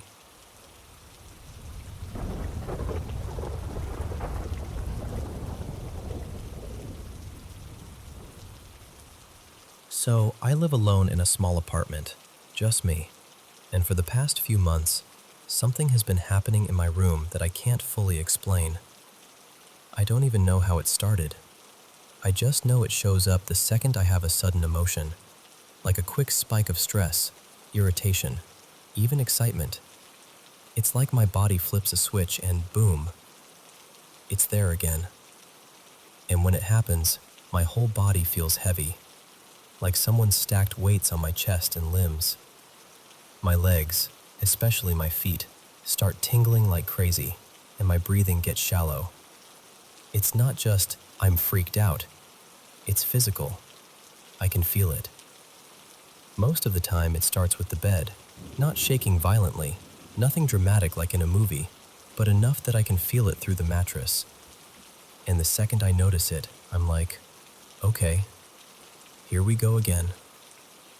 Then I'll catch movement out of the corner of my eye, like a small warped spot in the air, almost like a see-through smudge or an orbish blur. If I stare too hard, it's faint. If I stop trying to stare, I'll see it dart across the room like it doesn't even care if I notice. And here's the part that makes me angry. Not scared. Angry. Because whatever this is, it feels intrusive. Perverted. I'm not going to get graphic, but it tries to mess with my personal space in a way that makes me feel violated, especially when I'm lying down. Like I can't even relax in my own bed. I can't watch a show, scroll my phone, just exist peacefully, because it's like it's waiting for me to get comfortable so it can start up again. And I want you to understand something. I'm not sitting here trembling in fear. I'm just beyond fed up. It's been, around 3 months now? And I'm exhausted. I've tried everything I can think of. I've saged the room more than once. I've lit incense. I even tried meditating, thinking maybe if I calmed my body down it would stop. Except weirdly, when I tried that, it felt like it got more active. Like it noticed. Like it leaned in closer. And it's not only the sensations. It messes with my head. My face gets hot, like flushed heat, and my body buzzes like light static. And then the worst part. My thoughts start drifting in directions I don't want. Like it tries to shove itself into my mind. It's not like I'm choosing it. It's like, the more I notice it, the more it stays, and the more my brain gets hijacked. What's maddening is this. If I'm distracted, really focused, like cooking or deep into a task, sometimes I don't register it and it backs off. Not because it's gone, but because my attention isn't feeding it. That's what it feels like. Like awareness is the hook. I've prayed too. A lot. I'm not even trying to make this into some dramatic religious thing, but I've straight up said out loud, in Jesus' name, leave. I've rebuked it. I've begged. I've pleaded. I've tried being calm. I've tried being forceful. And it just keeps coming back. Some nights I get so frustrated I feel like I could scream. Like I want to rip the whole bed apart and start over somewhere else. I've had moments where I'm just pacing, furious, thinking, this is my home. This is my body. You don't get to do this. And when it finally backs off, the change is immediate. The whole room feels lighter, like someone opened a window inside the air. My chest doesn't feel crushed anymore. My face cools down. My thoughts clear up. And I'll just sit there thinking, oh my God, that's what normal feels like. But when it returns, it's like getting shoved back underwater. So yeah, that's where I'm at. Tired, angry, over it. And I'm saying this honestly. I don't know if this is something paranormal, psychological, stress-related, or something else entirely. But I do know it's real in the sense that I'm experiencing it, and it's pushing me to my limit. If you're listening and you've ever dealt with something like this, whether you call it anxiety, sleep issues, trauma responses, spiritual stuff, whatever, please, I just need something, a direction, a foothold, because I'm trying to keep myself grounded, and I don't want this to keep stealing my peace.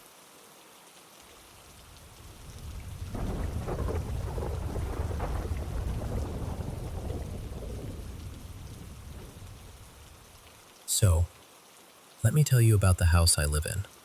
It's me, my mom, my little sister, 2 cats, and 2 small dogs. Basically a full house, in every sense. A few years back, maybe 3-ish, we moved. We picked this newer place, one of those homes that's attached on both sides. Like, our house is right in the middle, with a neighbor on the left and a neighbor on the right. It felt perfect at the time. Clean, modern, not full of history, you know? When we first moved in, nothing felt off. It was just a normal house. Back then, we didn't even have the 2 cats we have now. There was another cat, Milo, who we had for years and who passed away last summer. But at the start, no weird vibes, no creepy nights, nothing like that. And then, about 2 years ago, things started. It began with sounds upstairs. And I don't mean the usual house settling noises. I mean the kind of creaking you get when a person is walking across the floor. Step, step, step. Plus this soft, heavy little thoom that happens with each footfall. If you've ever been downstairs while someone walks around above you, you know that exact sound. Except, the problem was that everyone would be downstairs with me. At first I tried to explain it away. I was like, okay, maybe it's the dogs? But they're tiny. They don't make that kind of weighty noise. And the cats have their own sound too. When they're tearing around, it's more like quick thuds and skitters. Plus the upstairs is carpet, so you can actually hear the dog's paws when they run. This wasn't that. This was slow, deliberate, human. Eventually I mentioned it to my sister, her name's Callie, and she just looked at me like, wait, you hear that too? Because she'd been noticing it as well. It's not constant, which almost makes it worse. It happens randomly, mostly during the day. Just footsteps, up there, like someone's pacing or checking rooms. And then it wasn't only the footsteps. Little things started piling up. Stuff would fall for no reason. Lights would flicker, even after bulbs were changed. Doors would drift open or swing shut when no one touched them. And sometimes, this part really gets me, my pets would act like something invisible was right in front of them. Like the dogs would do that play bow and start doing those little excited hops, wagging at empty air. One of the cats would stare at a corner and do that twitchy head thing like it's tracking movement. You know when animals play with something you can't see and you try to laugh it off, but your stomach still drops a bit? Yeah, that. But the bathroom stuff is what really convinced me something was genuinely weird. Every morning, I shower, and I always lock the bathroom door from the inside. Always. I'm the kind of person who checks it, twice, 3 times, because I hate the idea of someone barging in, even though nobody ever does. And yet, a few times, I've stepped out of the shower, dripping, reaching for my towel, and the door is unlocked. Unlocked. Like I never locked it. Except I did. I know I did. And then the opposite has happened too. Sometimes I'll pop into the bathroom just to clean my piercings or grab something quick, and I won't bother locking it because I'm literally in there for a minute. One time, I specifically remember leaving it unlocked. I even remember the little click of the door shutting without me turning the lock. When I went to leave, it was locked. I stood there for a second, kind of frozen, trying to convince myself I must have done it without thinking. So I unlock it, and the door won't open. Like it's stuck. Like something is holding it shut. And then, after I'm basically panicking, it just opens, like nothing happened. Now here's another thing. I keep my bathroom door shut all the time because I don't want the cats jumping up on the counters and knocking things over. And in this house, each floor has its own bathroom. The one on the first floor is basically mine because my bedroom is down there. My mom and sister have theirs upstairs, so nobody really uses mine but me. Multiple times I've shut that bathroom door, gone into my bedroom for a while, and when I come back later, the bathroom door is wide open. At first I blamed the cats too. That's the obvious answer, right? Cats are little chaos machines. But then it happened when both cats were literally with me. Like, on my bed, in my room. No chance they'd done it. And the dogs can't reach the handle even if they stand up. They're too small. And it's not my family. I'm up late a lot, and it's happened when my mom and Callie are definitely asleep upstairs. Like, dead quiet, everyone in bed, and still, somehow, the door opens. Then there are the smaller things, the annoying, reality-twisting stuff. I'm really organized. Like, it bothers me if something isn't where it should be. I have a specific drawer where I keep my school things, revision books, notebooks, pencil case, everything. It's my little everything goes here drawer. And things go missing from it. Not in the I lost it in my bag way. In the I put it in the drawer and it is not there anymore way. My sister doesn't go into my room, like ever. And my mom wouldn't be rummaging through my revision stuff. And I'm telling you, I don't misplace things like that. I can't even relax if I know something isn't put away properly. So when something disappears, it drives me insane because I know where it should be. And that's kind of the scariest part, honestly. Not one big dramatic moment, but all these little things stacking up until you start living with this constant feeling of something else is here. Not always, not in your face, but enough that you can't unnotice it.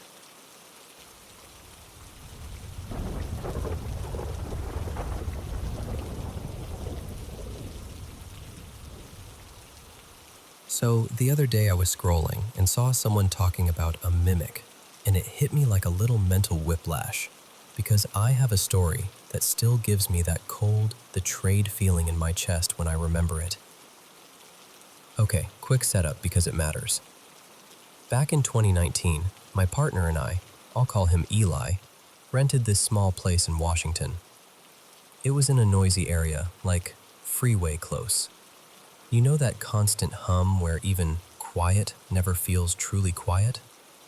And the house sat across from a stretch of land that always felt a little too open and watchful at night.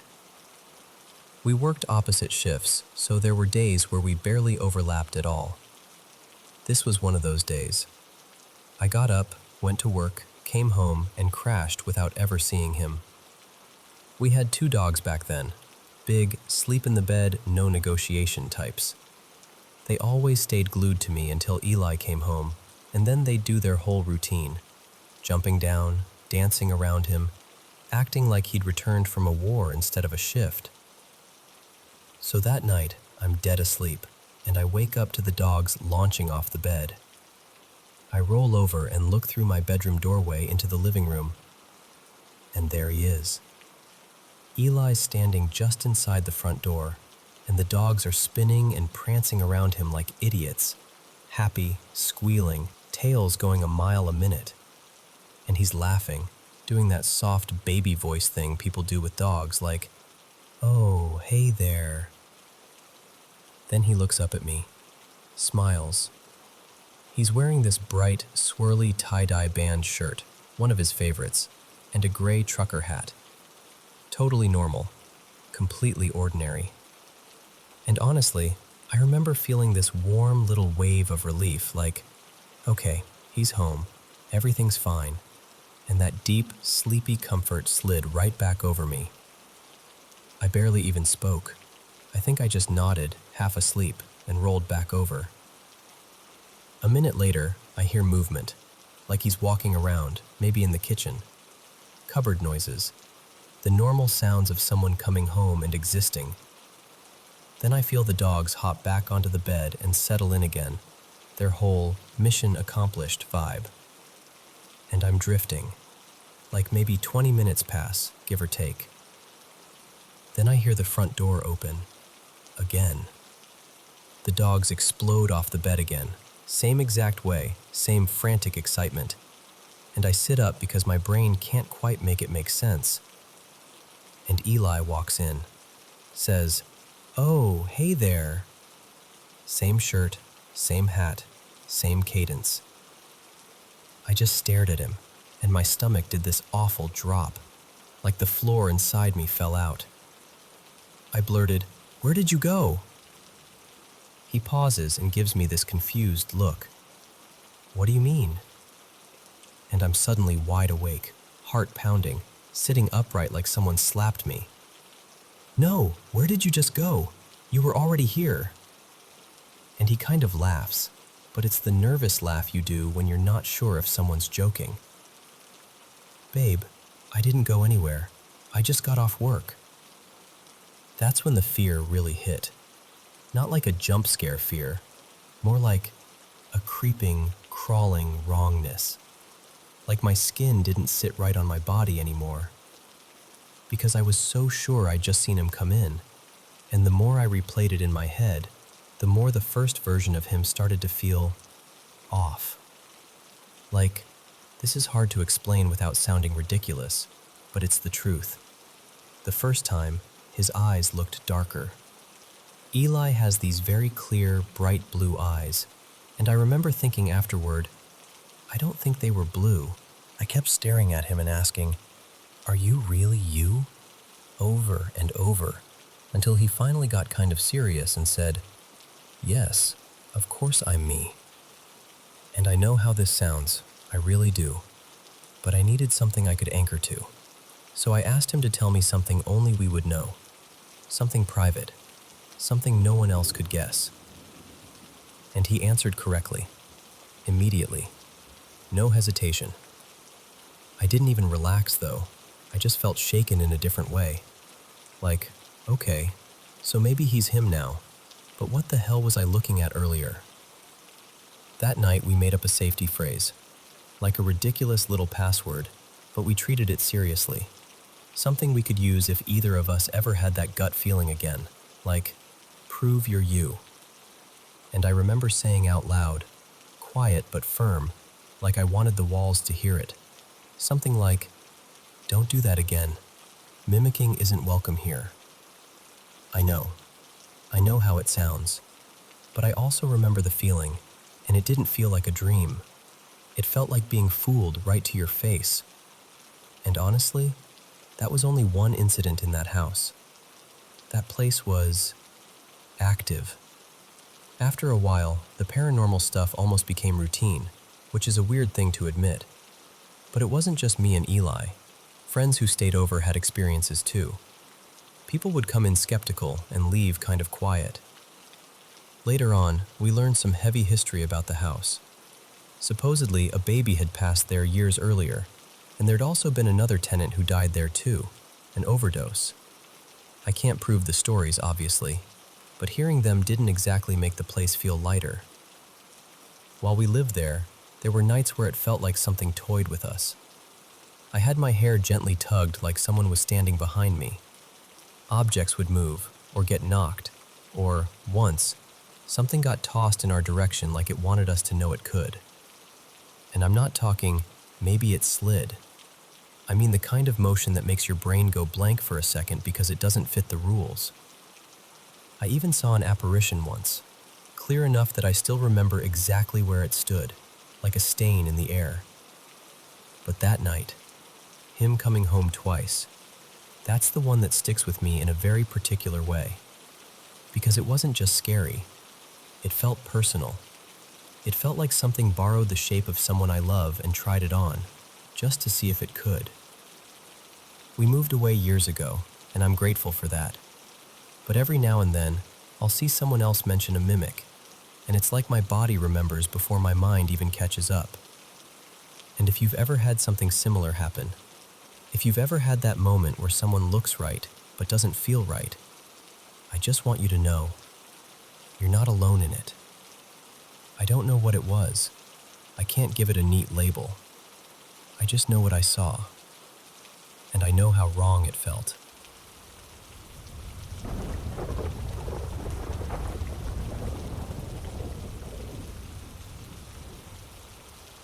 So, this happened when I was about 15.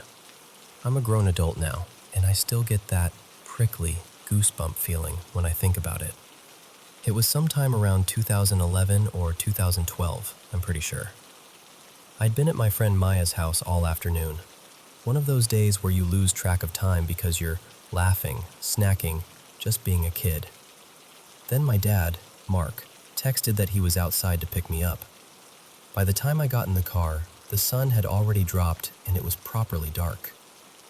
My mom was waiting at home so we could eat dinner together, and my dad decided to take this back route we used sometimes. We lived near a military base then, and there was this lesser-used entrance that cut the driveway down. The trade-off was, it was creepy. Just a long, winding road with woods on both sides. No streetlights, no houses, no nothing. Just trees and shadows. I was in the passenger seat, and at first everything was normal. We chatted the way we always did. School stuff, my little brother being annoying, guessing what my mom cooked, the usual. The heater was on, the dashboard lights were glowing, and the road ahead was like this narrow tunnel carved through the forest. And then, without either of us really deciding to, the conversation just thinned out. Not like we had an argument, not like anything happened. It just faded, like someone slowly turned the volume knob down.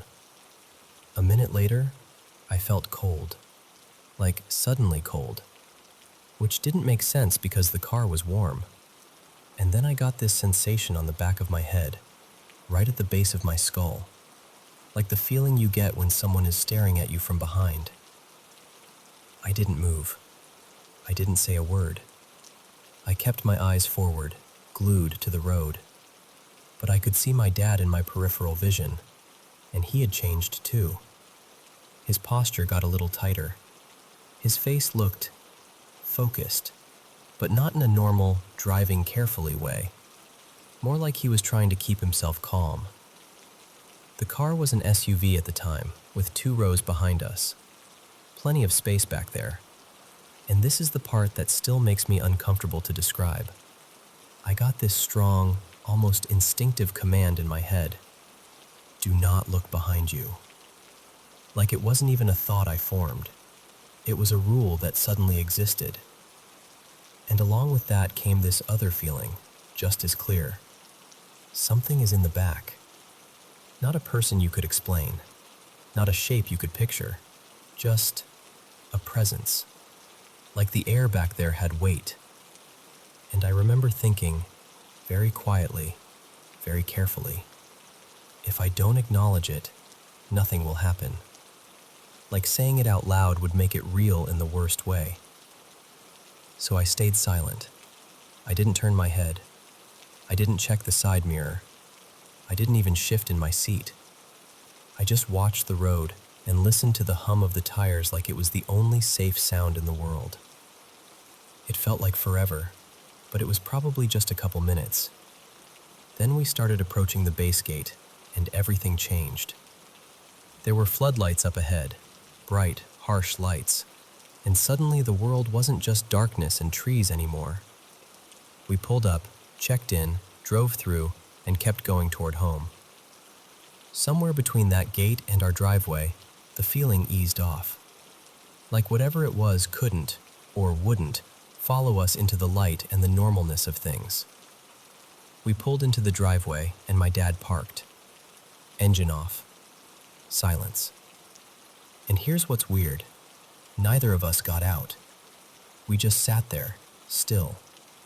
Like we were both waiting for the other person to prove it was over.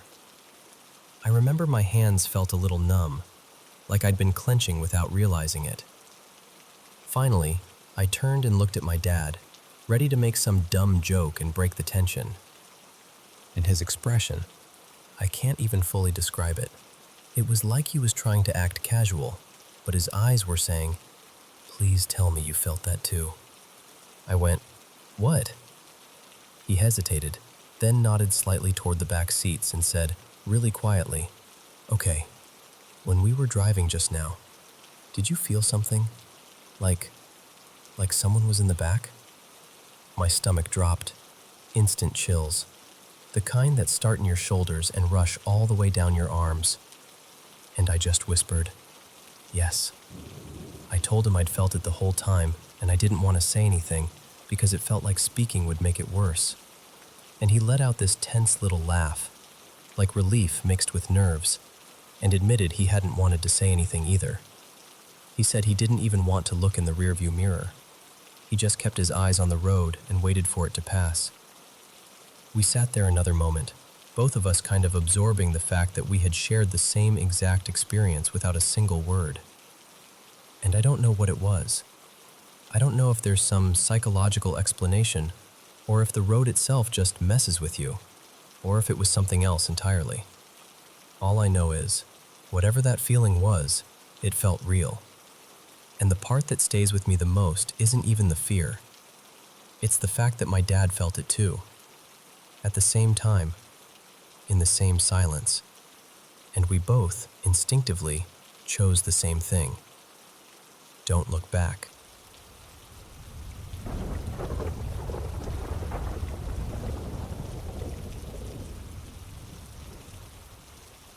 Okay, so a bunch of people have been asking me to tell more stories about my family.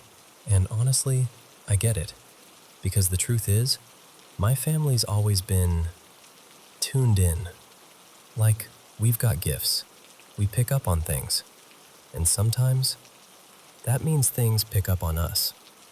So let me tell you about the time we lived in this condo that was absolutely, unmistakably, haunted. And I don't mean, oh, the vibes were weird. I mean stuff happened. Constantly. First of all, my body knew before my brain did. I was sick all the time in that place. Like, constantly run down, always coughing, always exhausted. But the second I left the condo, I'd feel normal again. It was like my health came back the moment I crossed the parking lot. And there was this one presence in particular. And I'm telling you right now, it had an attitude. Like it wanted smoke with me specifically. And I used to laugh about it because I was the only black person in my family living there at the time.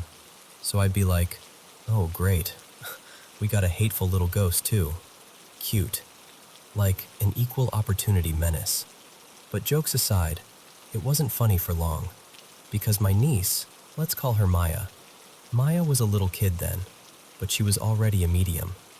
The kind where you don't have to teach her anything. She just knows. And whatever was in that condo, it felt like it wanted her attention. Like it wanted to feed off her. So I stayed on guard. All the time. Because I could handle it messing with me. But I wasn't letting it mess with her. And it did mess with me. Especially when I was weak. One time I had this nasty cold. One of those ones where you're half delirious, throat on fire, body aching, just miserable. I was in bed, and I swear to you, I felt something sit down on the mattress. Like the bed dipped. Then it was like the weight shifted, hard. And I slid in a way that could have snapped my neck if I'd fallen wrong. I panicked and tried to bolt out of the room, because I'm scared of the dark, and I always sleep with my door cracked. Always. But when I reached the door, it was locked. Locked. And that's not normal for me. I never lock my door, especially not at night. So I'm standing there sick as a dog, heart pounding, trying to yank it open, and it felt like the room was closing in around me. Another time, I was downstairs with some of my relatives, my aunt, my cousin, just hanging out, while Maya was asleep in my room. Suddenly we hear this violent bang upstairs, like something got dropped hard. I ran up, fast, and when I opened my bedroom door, my stomach just sank. My entire bookshelf had been knocked over, flat on its side, right next to the bed. And Maya was a tiny kid. That shelf could have seriously hurt her, could have killed her. But by some miracle, she was tucked way over on the far side, pressed close to the wall like she'd instinctively moved away. After that, my sister, Maya's mom, told me something Maya had said. Maya claimed there was a whole family in the condo. She described a teenage boy wearing overalls, and she said it like she was dead serious, like it wasn't a guess. She said there were parents too, and a little blonde girl. And then she casually drops this part like it's no big deal. They live in the closet. The closet. And she was mad because the little blonde girl kept playing with her toys. I remember being like, okay, babe, sure, maybe she's got a big imagination. She's 6. Kids say stuff. But I still believed her, because Maya doesn't lie. She's never been that kind of kid.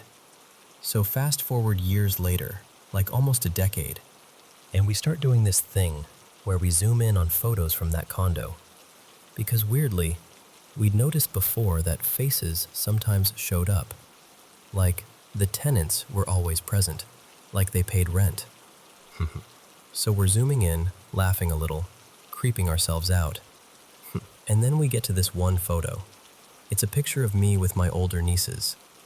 In the photo, my oldest niece is in front, and I'm behind her with my younger niece beside me. And behind my oldest niece's shoulder, there's a boy, a teen, wearing overalls, just staring directly at me and my younger niece like he's watching us on purpose. I swear to you, my blood went cold so fast I felt it in my teeth. Because Maya described that exact boy, years before I ever noticed him. And at the time, I'd told myself it was probably just a kid thing, just imagination. Nope, there he was, overalls and all. And the worst part? When you zoom in, it's not even just him. There are other faces, half-formed, like they're peeking out from shadows. And one of them, this is the part that really messed me up, looked like my dog that had passed away. Like she was there, watching over us from wherever she went. That picture messed me up for a long time. Because once you see something like that with your own eyes, you can't pretend anymore. You can't rationalize it away. You either accept the world is bigger than you thought, or you lie to yourself. And from that day on, I never doubted Maya again. Not even for a second. Because she kept being right, over and over. And now she's grown into an absolutely gifted medium. And that condo? Oh, it had more in it than that family. Here's another one that still makes me shudder. Back then, I was finishing high school and also going to cosmetology classes. I used to grow my nails out because I did nail art for my portfolio. Little designs, practice sets, the whole thing. And I didn't have many people to model for me, so I practiced on myself a lot. One morning, I woke up in this sharp, burning pain. I looked down at my hand and my long thumbnail, my good thumbnail, had been snapped clean off. Like ripped. Not a little break, I mean gone. And on the same hand, I had 3 deep scratches, long, dramatic marks, like somebody dragged claws down me. And I'm sitting there like, how did I not wake up? How did I not feel it happen? We didn't have pets, no cat, no dog, nothing. I checked the bed, the blankets, everything. No broken plastic, no sharp edges, no explanation. Just those marks. And that's the thing about places like that.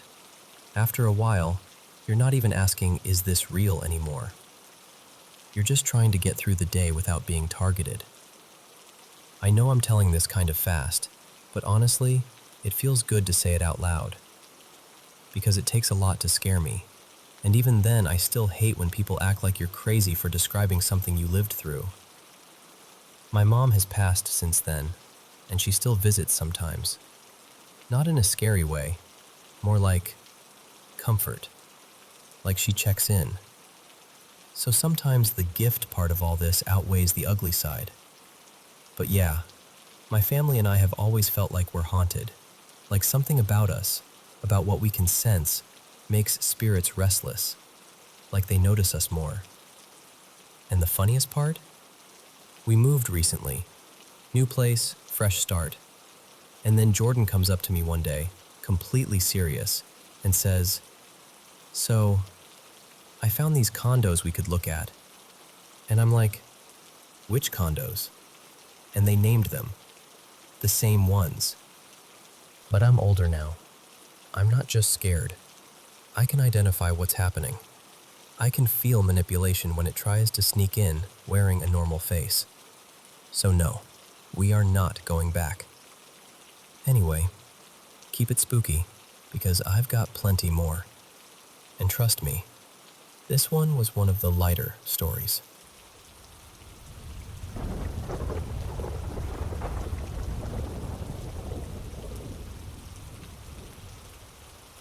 Okay, so you know how some jobs just blur together after a while? That's basically my life. I supervise new builds, which means I'm usually the first person unlocking the place in the morning and the last one locking it up. And I'm used to catching the usual nonsense: missed outlets, half-installed fixtures, tools abandoned in weird spots, breakers left in the wrong position. All of it. After enough houses, you stop being surprised. But this one actually got to me.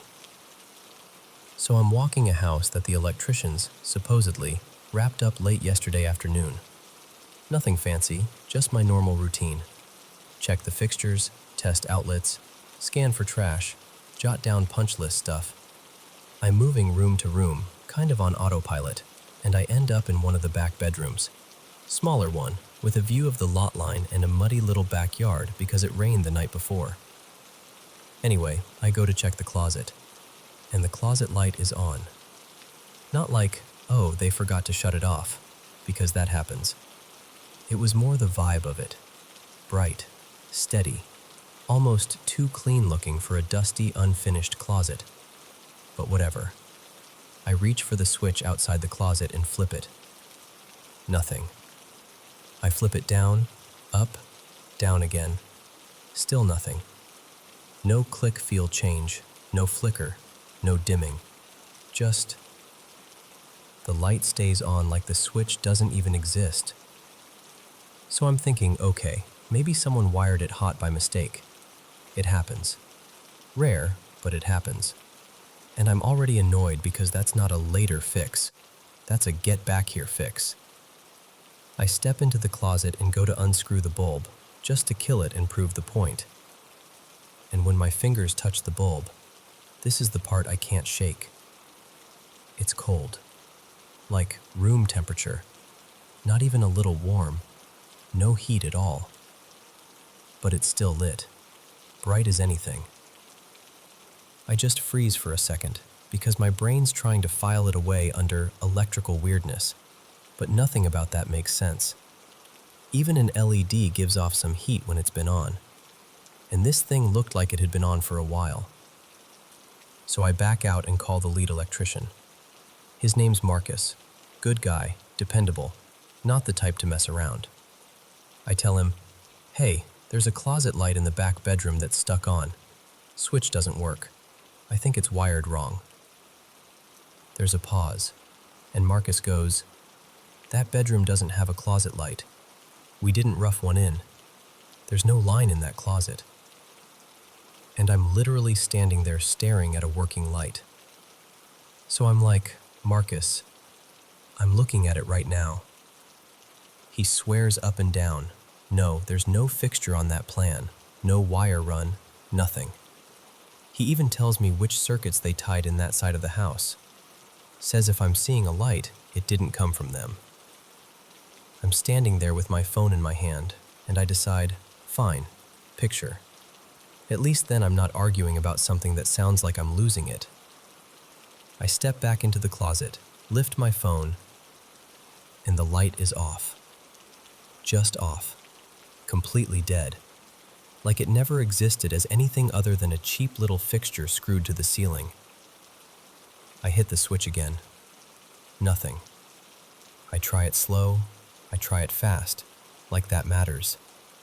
Still nothing. I put my hand on the bulb again. Still cold. No hum, no faint flicker, no sign it ever had power. And I just stood there. Not for a second. Like a full minute, maybe longer. Just staring at it, trying to force some explanation to appear. A loose neutral? Backfeed? Somebody on site messing with me? But I was alone. The house was quiet. No radios, no footsteps, nothing. But I can't explain what happened in that closet. And the part that makes it worse is, later, I went back. After lunch, I walked straight to that same bedroom like I was daring reality to do it again.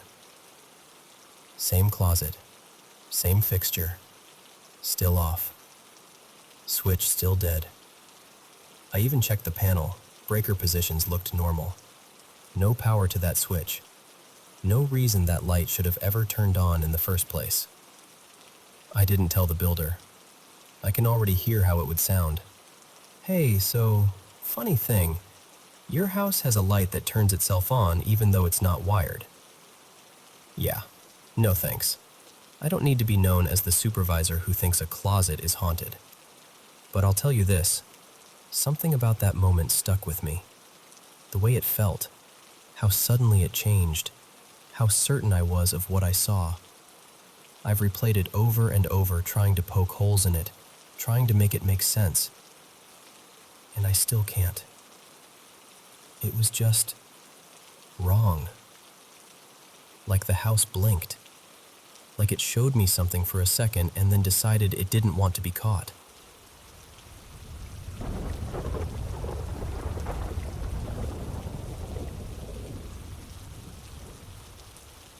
So, I've been lurking in these kinds of story spaces forever, and I finally decided to share the one that's been stuck in my family's head for decades. This happened to my parents about 30 years ago, back in the mid-90s, when my dad took a short contract job in Bangalore. They were newly married, no kids yet, and the company set them up in this neat duplex apartment. Comfortable, quiet, and honestly kind of dreamy for that stage of life. It was also one of those homes where help was built into the rhythm of the day.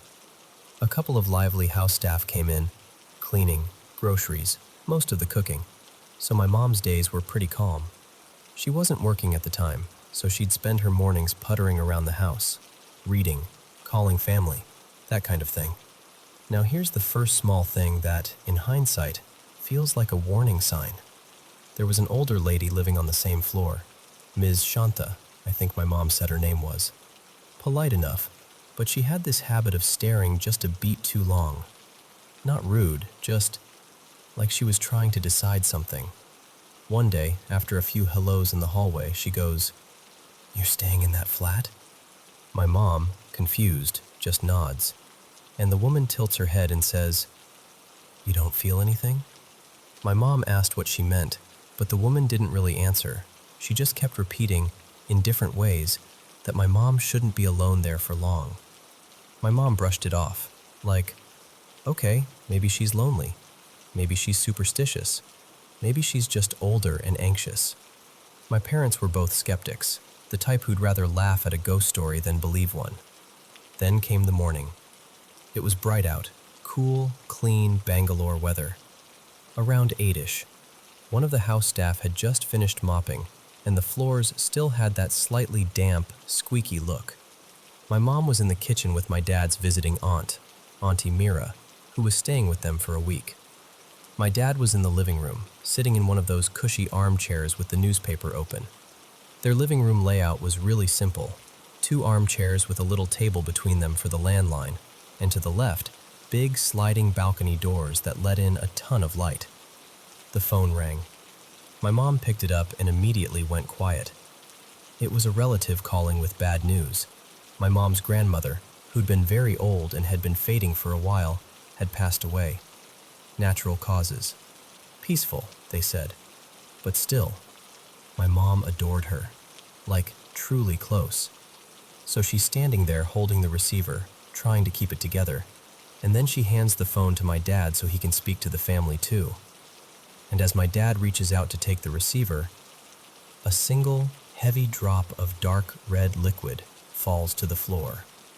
Then another, smaller, then another, and another. Just plop, plop, plop, in this weird little trail that moved toward the balcony doors. And the part that made them both feel cold was that it didn't land on him.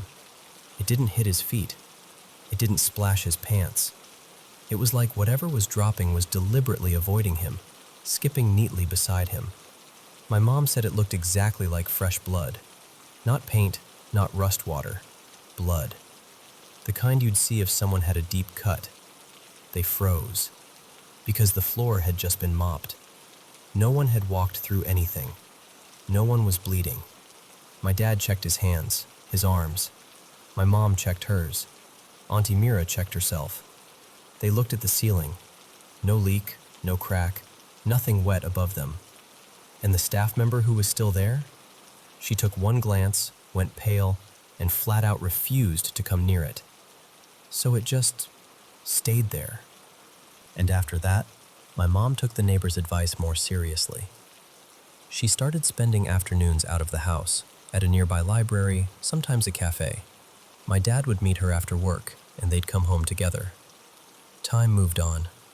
The story faded into that strange category of, we don't talk about it, but we also never forgot it. Until their last night there. They were leaving Bangalore the next morning. Early flight, suitcases open, everything half-packed. They were in the bedroom folding clothes and sorting documents, tired but excited, to finally go home. My mom dropped something, maybe a toiletry bottle or a stack of papers. She bent down to pick it up, and that's when it happened again. Same pattern, one big drop, then smaller drops, tracking forward in a line. And again, no contact, like it was falling around her, not onto her, like something was aiming with unsettling precision. That was the moment my parents stopped trying to be rational. They looked at each other and had that silent, wide-eyed, nope conversation without speaking. They actually considered leaving their luggage and going to a hotel for the remaining few hours. In the end, they just stayed awake, lights on, counting down until morning. They left Bangalore with no explanation. But it didn't end when they left. A younger couple, friends of theirs, were scheduled to move into that same duplex right after. My parents warned them, of course, and the couple basically laughed it off. Bigger skeptics even. The kind who'd be like, sure, haunted blood apartment, and roll their eyes. A couple of weeks into living there, the wife woke up late at night thirsty and went downstairs to the kitchen for water. On her way back up the stairs, half asleep and barefoot, she noticed something odd beside her foot. A drop, then another on the next step, and another. As she climbed, the drops continued, one per step, like it was pacing her, matching her movement. Not a puddle at the bottom, not a smear, just these perfectly timed drops appearing alongside her feet as she moved upward. She panicked, full body terror, and she ended up having a seizure right there on the stairs and falling. The crash woke her husband, who ran out and managed to get her back to bed. She recovered, thankfully, but the whole thing shook them deeply. In the morning, the husband decided it had to be a prank. He scraped up what had dried, this brownish, brittle stuff, using a stiff piece of card and sealed it into a tiny vial. His plan was to get it tested at a lab on the way to work, just to prove it was something mundane. He left the building, waved down an auto rickshaw, climbed in, and the moment he did, the driver somehow lost control. The auto spun fully around, like a complete 360, then jolted so hard he got flung out with his work bag. The driver wasn't hurt, but the husband landed badly and broke his arm. And here's the part he swore up and down was impossible. When someone picked up his bag later and they went looking for that little vial, it was gone. Not spilled, not shattered, gone. Even though it had been zipped inside a deep pocket in his office bag. After that, there were smaller incidents, little things my parents heard about secondhand, but those were the big ones. The ones that made even the skeptics stop laughing. And the strangest part is that the building is still there. My family's been back to Bangalore several times over the years, and they've passed that apartment again, just sitting there like any other home, sun on the balcony doors, normal life inside, as if none of it ever happened. But my parents still look up at it, a little longer than they mean to. Some part of you stays unsettled.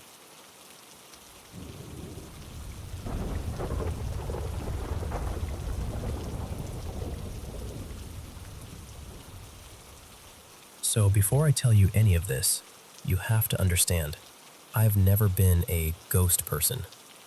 Like, I love a creepy story. I'm totally open to the idea that the world is full of things we can't explain. But my default setting is skeptical. Logical. I'm the kind of person who needs a reason that makes sense before I let myself call something paranormal. My partner, let's call him Ethan, is a little more open to it than I am, but not in an intense way. He's heard enough odd things in his life to keep a small part of his mind cracked open. His mom has a couple stories that still give her chills. And Ethan had one experience years ago that he still can't explain. But it's not like he walks around talking about spirits all the time. We're both spiritual in that energy is real kind of way. We believe people leave imprints. We believe grief changes a space. But I still struggle to look at anything strange and go, yep, ghost. And honestly, I never had a personal reason to even consider it. Until my dad died. It was late 2022, and it wasn't peaceful. It was sudden and painful and complicated. He'd been struggling hard for a long time. Depression, alcoholism, the kind of sickness that doesn't just live in the body but kind of sinks into a person's whole presence. Losing him cracked something open in me, but even then, I tried to stay grounded. Grief does weird things. Brains do weird things. Houses creak. That's what I kept telling myself. Then, about 5 months after he passed, something happened that still makes my stomach tighten when I think about it. I woke up dead asleep, right in the middle of the night, with that unmistakable feeling of someone being there. Not like a noise, not like a dream, like a weight in the air. Like I was being watched, not in a creepy, predatory way, but in a way that made my skin go cold anyway. And I swear, in the darkness, I could make out this not fully formed shape. A shadowy figure standing close, too close, right beside the bed, like it was leaning over me. I couldn't see a face, nothing clear, just presence. It didn't feel evil. It didn't feel angry. But it felt heavy, lonely, sad. The way my dad's energy used to feel near the end, like someone carrying too much. I remember being scared, just instantly, and the moment I felt that fear spike, it was like it backed away. Like whatever it was recognized, oh, you're not ready. The next day I told Ethan, and he didn't laugh, didn't brush it off. He just listened and said quietly, I believe you. And we moved on, because what else do you do with something like that? Around that same time, Ethan opened up about the thing that happened to him years earlier, long before we were together. He told me about his ex, Maya, who died from an overdose. She'd been trying, apparently.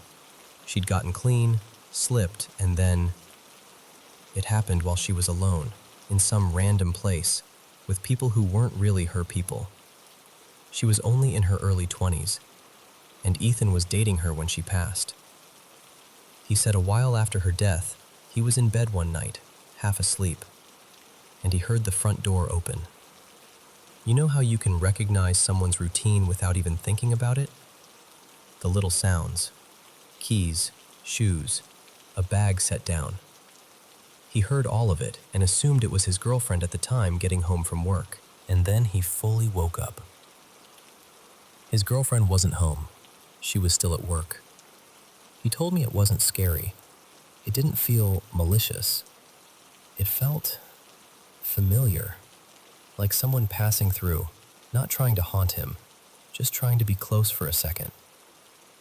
So between my experience and his, we had this unspoken understanding.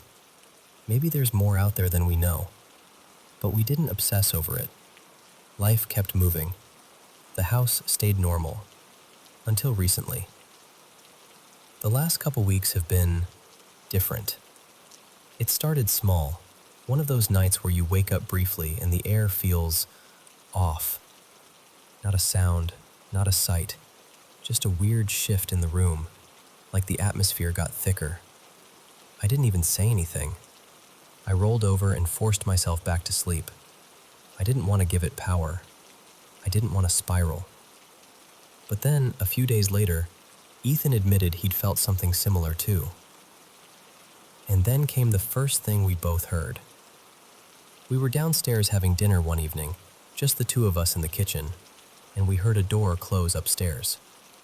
Not a gentle click, not the kind of soft drift you can blame on air pressure. It was loud, a clean, unmistakable, someone just closed a door sound. We both froze, because no one was up there. Not the kids, not the bat, nothing.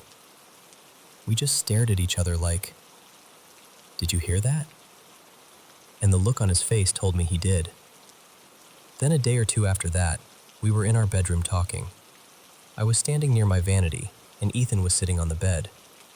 And out of nowhere, this little travel-sized perfume bottle tipped over and started rolling, like it had been nudged. And I mean rolled, not a tiny wobble. It fell and moved like it had momentum. The thing is, nothing was near it. The cat wasn't in the room. There wasn't an AC vent blasting toward it. The surface wasn't uneven. I checked. I stood there staring at it like I was trying to force physics to confess.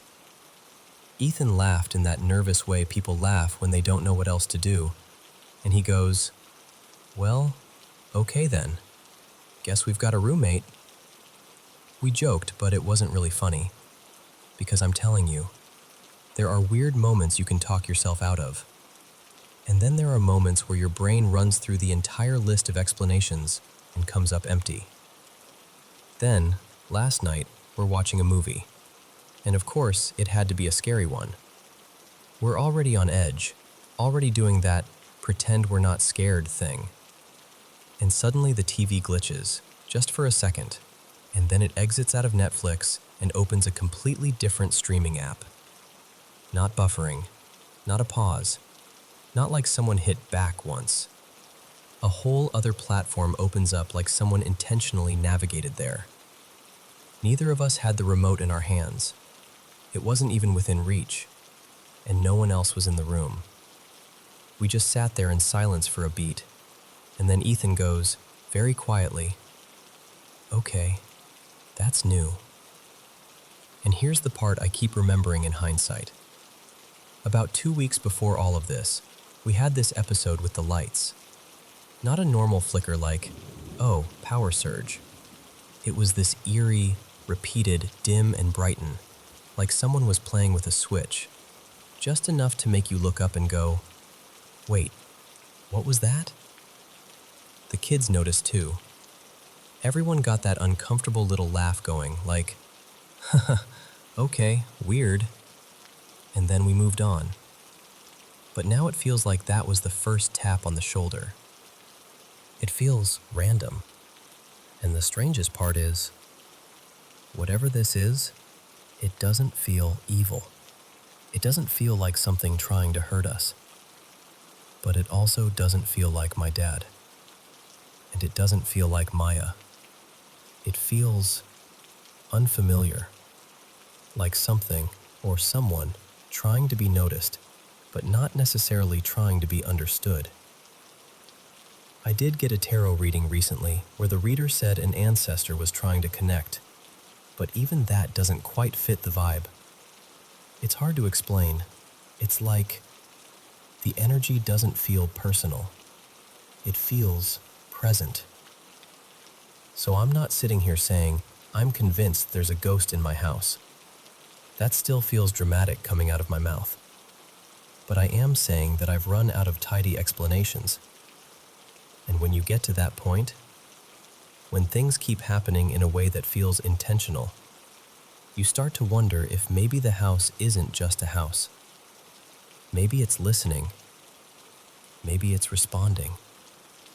Or maybe something else is.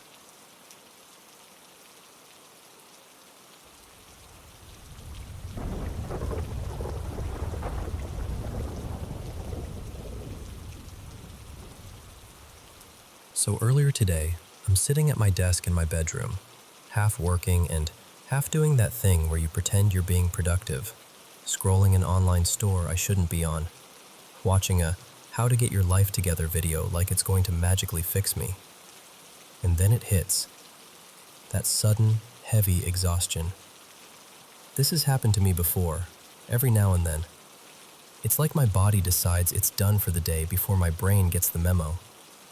I'm not frozen or anything, I can move, but everything becomes absurdly heavy, like I'm made of wet sand. My eyelids start pulling shut on their own. My breathing gets slow and deep, like I've already fallen asleep, but my mind stays awake. And the weirdest part is, my thoughts don't race, they don't wander, they just stop. It's just quiet awareness, no commentary, no inner dialogue, just me existing. Which is so ironic, because anytime I try to meditate on purpose, my brain acts like a caffeinated squirrel. Usually I'm out within a couple minutes, but this time was different. I lay back, eyes closed, letting the heaviness take over. And then, this sudden bright flash, like someone took a photo right in front of my face. It only lasted a second, but it was sharp enough that my awareness kind of noticed it in the way you notice something without reacting. I think there might have been a second, softer flicker after, but the first flash is the one that really stuck. I didn't move. I didn't even think much about it. I was too tired to care. I just kept breathing slowly, waiting for sleep to finally pull me under. And then, I heard a voice. Not with my ears, inside my head, but it was so distinct that it felt like it came from a real spot in the room. To my right, and a little above me. Which is especially strange because my bed's up against the wall, so there's not exactly a lot of space over there. It sounded like a man. Definitely not my voice. And it wasn't English. My brain immediately tagged it as maybe Japanese, which is wild because I don't speak Japanese. I've never studied it. I don't even know enough to confidently recognize it. But that was the instant impression, like my mind slapped a label on it before I could argue. What I think he said, just phonetically, through my very English-speaking brain, was something like, "Hey yo shinna." It was fast, like one smooth unit, the way a native speaker tosses something off without effort. And I couldn't tell if it was one word or a short phrase because it was over so quickly. The shock jolted me like an electric current. I snapped my eyes open and grabbed my phone immediately, and typed it out because I was afraid I'd forget the sound of it. And after that, I tried to sink back into that heavy, drifting state again. But it was like the exhaustion had been switched off. Gone. My body felt normal again, and my brain was suddenly too awake to even pretend to sleep. Later, I told my friend Mia about it, just to hear myself say it out loud, because the whole thing felt so unreal. And then, because of course I did, I also described it to ChatGPT. At first it was like, yeah, that sounds like a hypnagogic hallucination, which, fair, that's the obvious explanation. But the more I laid out the details, the less neatly it fit into that box, at least in my mind. Because here's what messes with me. I've never learned Japanese, not even casually. My room was quiet, no TV, no music, nothing playing in the background. And what's funny is, when I was younger, I studied Spanish for years, and I still have never once had a dream where someone spoke Spanish to me like that. And I keep wondering, if it was just my brain half dreaming, why would it come with that sense of location? Why did it feel like someone leaned in from that exact spot to say one quick, unfamiliar line? I don't know. I genuinely don't. All I know is, for one strange moment, in the quietest part of almost sleep, something spoke to me from the right side of my bed, and it sounded like a language I don't even have access to. And that has been sitting with me ever since.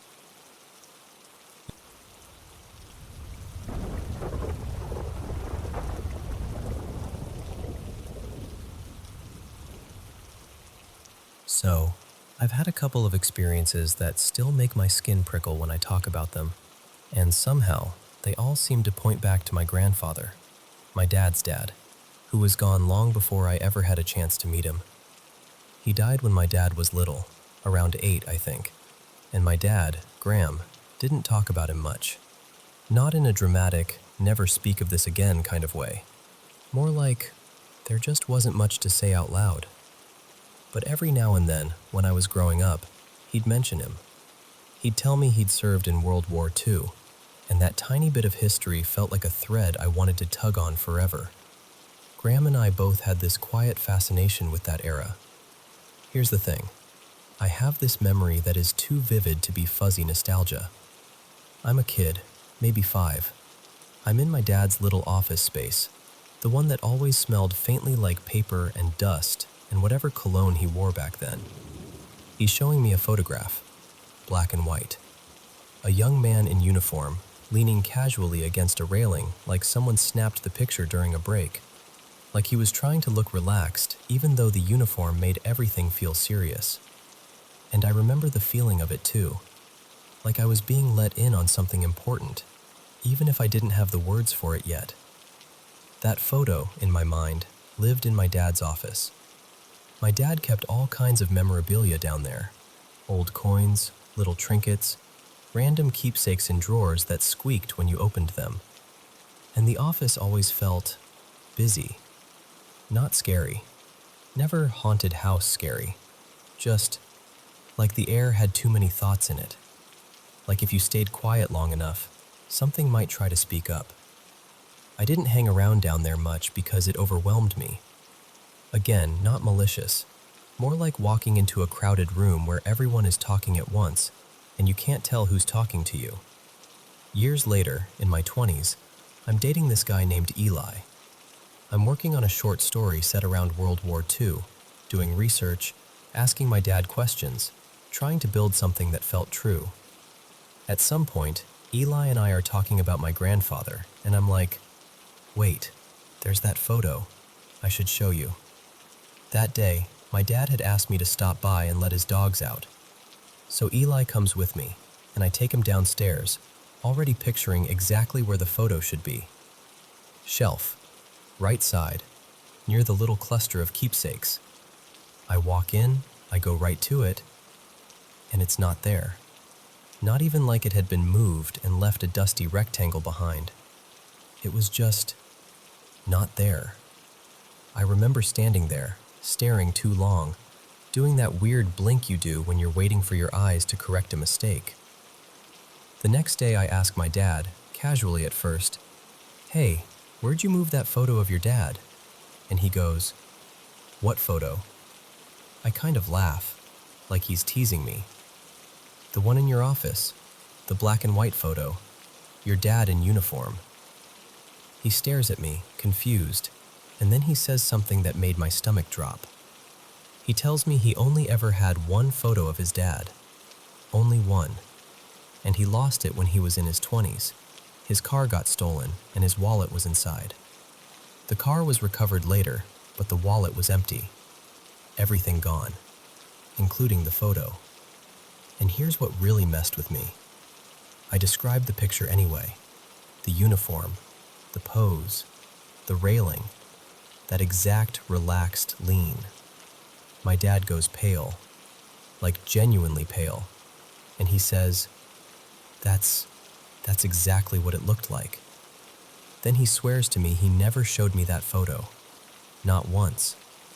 He said it wasn't around when I was born. He didn't have it anymore. There weren't backups, no copies, nothing framed somewhere else. I text my sister, Mallory, right away. "Do you remember Dad having a photo of Grandpa in the office?" I'm not even exaggerating when I say I lost sleep over this. I wasn't just unsettled, I was disturbed, because I can still see that photograph. I could sketch it, the lighting in it, the angle, the whole thing. And I was so sure it would be there when I brought Eli downstairs that it felt like reality had glitched. After that, I didn't go over to my dad's place for a while. But then one day I'm nearby, and I've got time to kill before someone's picking me up. I live far enough away that going home would have been pointless, so I ask my dad if I can take a quick nap.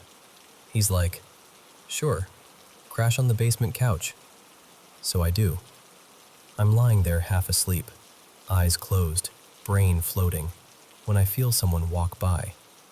You know that feeling? The soft shift in the air, the subtle sound of footsteps, the awareness of a presence moving through the room. I assume it's my dad.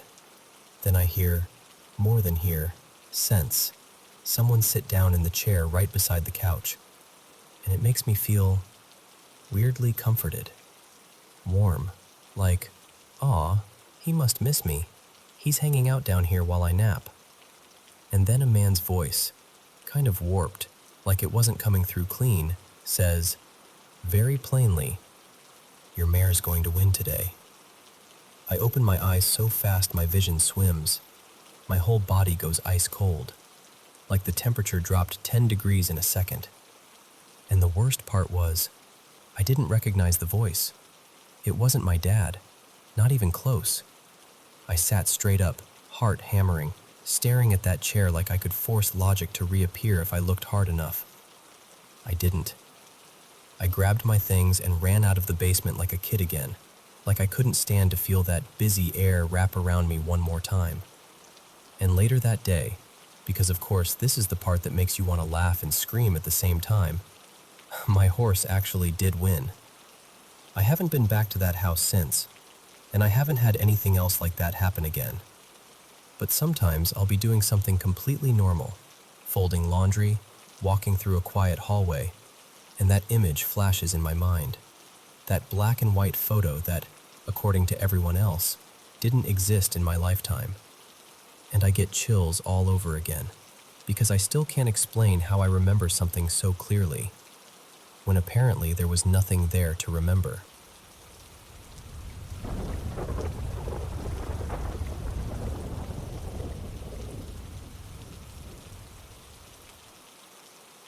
So, this happened to me and my cousin about a year ago, and I still don't really know what to do with it, except tell it like it felt. It was late, like really late, and my cousin, let's call him Dylan, and I were sitting around with a couple beers, just talking the way you do when the world's quiet and your guard is down. Somehow we drifted into old memories, and then we started talking about my brother, Noah. Noah died when he was 17. It had been a couple years by then, but honestly, grief doesn't exactly follow a calendar. And I remember saying something I'd said before, but that night it hit different. I told Dylan, I always wished I could have done a shot with him someday. Like a dumb little brother wish, you know? Nothing huge, just one of those small moments you imagine you'll get someday, and then life doesn't give it to you. At some point, Dylan checked his phone for the time, and he goes, "Dude, it's 3:12. And I swear the air changed, because 3:12 a.m. was the exact time Noah passed away. We just stared at the screen for a second, and then we did that thing people do when something is too heavy to hold, made a joke. Like, well, that's not creepy at all. And then Dylan, half laughing, goes, "Maybe he's listening." And I don't know who said it first, but suddenly it was decided. We were going to the cemetery. Not in some dramatic way, more like, fine. If I never got the chance when he was alive, then maybe we'd do it anyway. Just once. Bring a couple little bottles and sit with him like he was still part of the night. The cemetery was about a half-hour walk from my place, and the whole way there we talked about the big questions. What happens after you die? Whether heaven is real, whether people can somehow still hear you. The kind of talk you don't usually have in daylight. And we also started messing around, asking for a sign. Not like we were praying, exactly. More like tossing a request into the dark and seeing if anything tossed back. I remember saying, if you're here, give us something obvious. Like, I don't know, an animal doing something weird right over our heads. Nothing happened. Of course nothing happened. We got to the grave and it was quiet in that deep, serious way cemeteries are at night. We stood there for a second, and then I just talked. I told Noah we missed him. Told him I still thought about him all the time. Told him I was sorry for all the moments we didn't get. And then we took the shots. Just the two of us, standing there, making room for him anyway. While we were there, Dylan noticed a little toy sitting near the headstone, this small toy pickup truck. He picked it up carefully, like it mattered, and he said, "This is the truck he used to talk about, right?" And it hit me in the chest, because Noah had always been obsessed with that kind of truck. He used to say that someday he'd get one, same style, same vibe. Like he could already see himself behind the wheel. So we left the toy where it was, said our goodbyes, and started walking back toward the gate. And this is where things got weird. We were only a few steps from the gate when something tiny smacked into my cheek, like a little bug, not painful, just unexpected. I almost made a joke, but it was literally just a bug, so I brushed it off and kept walking. The second we passed through the gate, a bird suddenly burst out from the bushes like it had been waiting there. It shot down the street in this straight, deliberate line, low and fast, like it had somewhere to be. Both of us jumped. Still half joking. But not all joking. And then I said, "A bug literally flew into my face right before that." And Dylan's eyes got wide, and he goes, "Shut up. Same thing happened to me, right before the bird." We just stood there for a second and then laughed, because what else do you do when the universe gets oddly specific? We actually said out loud, like idiots, like kids, "Okay, Noah, thank you. We got it." But then the bird kept going, and something in us just followed. Like, all right, if we're doing this, we're doing this. We walked down the street it had flown into, and at the end, right at an intersection, the bird was there again, sitting right in the open like it was waiting. I swear it looked at us. When we got closer, it lifted off and dipped into a side street to the left. Dylan muttered something like, "No way this is real." And without even thinking, we jogged after it. It flew straight down that next street, then rose up and vanished into the dark like it had completed its job. And we just stopped. Quiet. Standing there in the empty street, listening to our own breathing, looking at each other like, did that just happen? And then, no exaggeration, maybe 5 seconds later, a car rolled down the street behind us. The only car we'd seen all night. And as it passed under the streetlight, we both saw it at the exact same time. It was the same kind of pickup truck Noah always wanted. Same shape, same stance, close enough that my stomach dropped. In a village that's barely awake at that hour, around 4:20 in the morning, after everything that just happened. Dylan and I didn't even speak. We just turned our heads and watched it go by like it was some final punctuation mark. The next morning, I'm sitting on the couch with my mom, still kind of buzzing from the whole night, telling her the story. She's listening, doing that mom thing where she's trying to stay calm, but you can tell she's feeling it too. And right in the middle of me talking, this unusual bird, not one we normally see around our yard, lands outside and just watches us. Not for a split second, for like 20, 30 seconds. Just perched there, staring in, like it had all the time in the world. And then it flew off. And I remember trailing off mid-sentence because it felt like the night hadn't fully ended. Like whatever that was, it had followed us home. I can't even tell you what kind of bird it was. My mom might remember. And honestly, maybe there's some normal explanation for all of it. But all I know is how it felt. It felt like we asked for something small, something simple. And for one strange night, the world answered in a way that was gentle enough not to terrify us, but clear enough that we both walked away thinking the same thing. He heard us.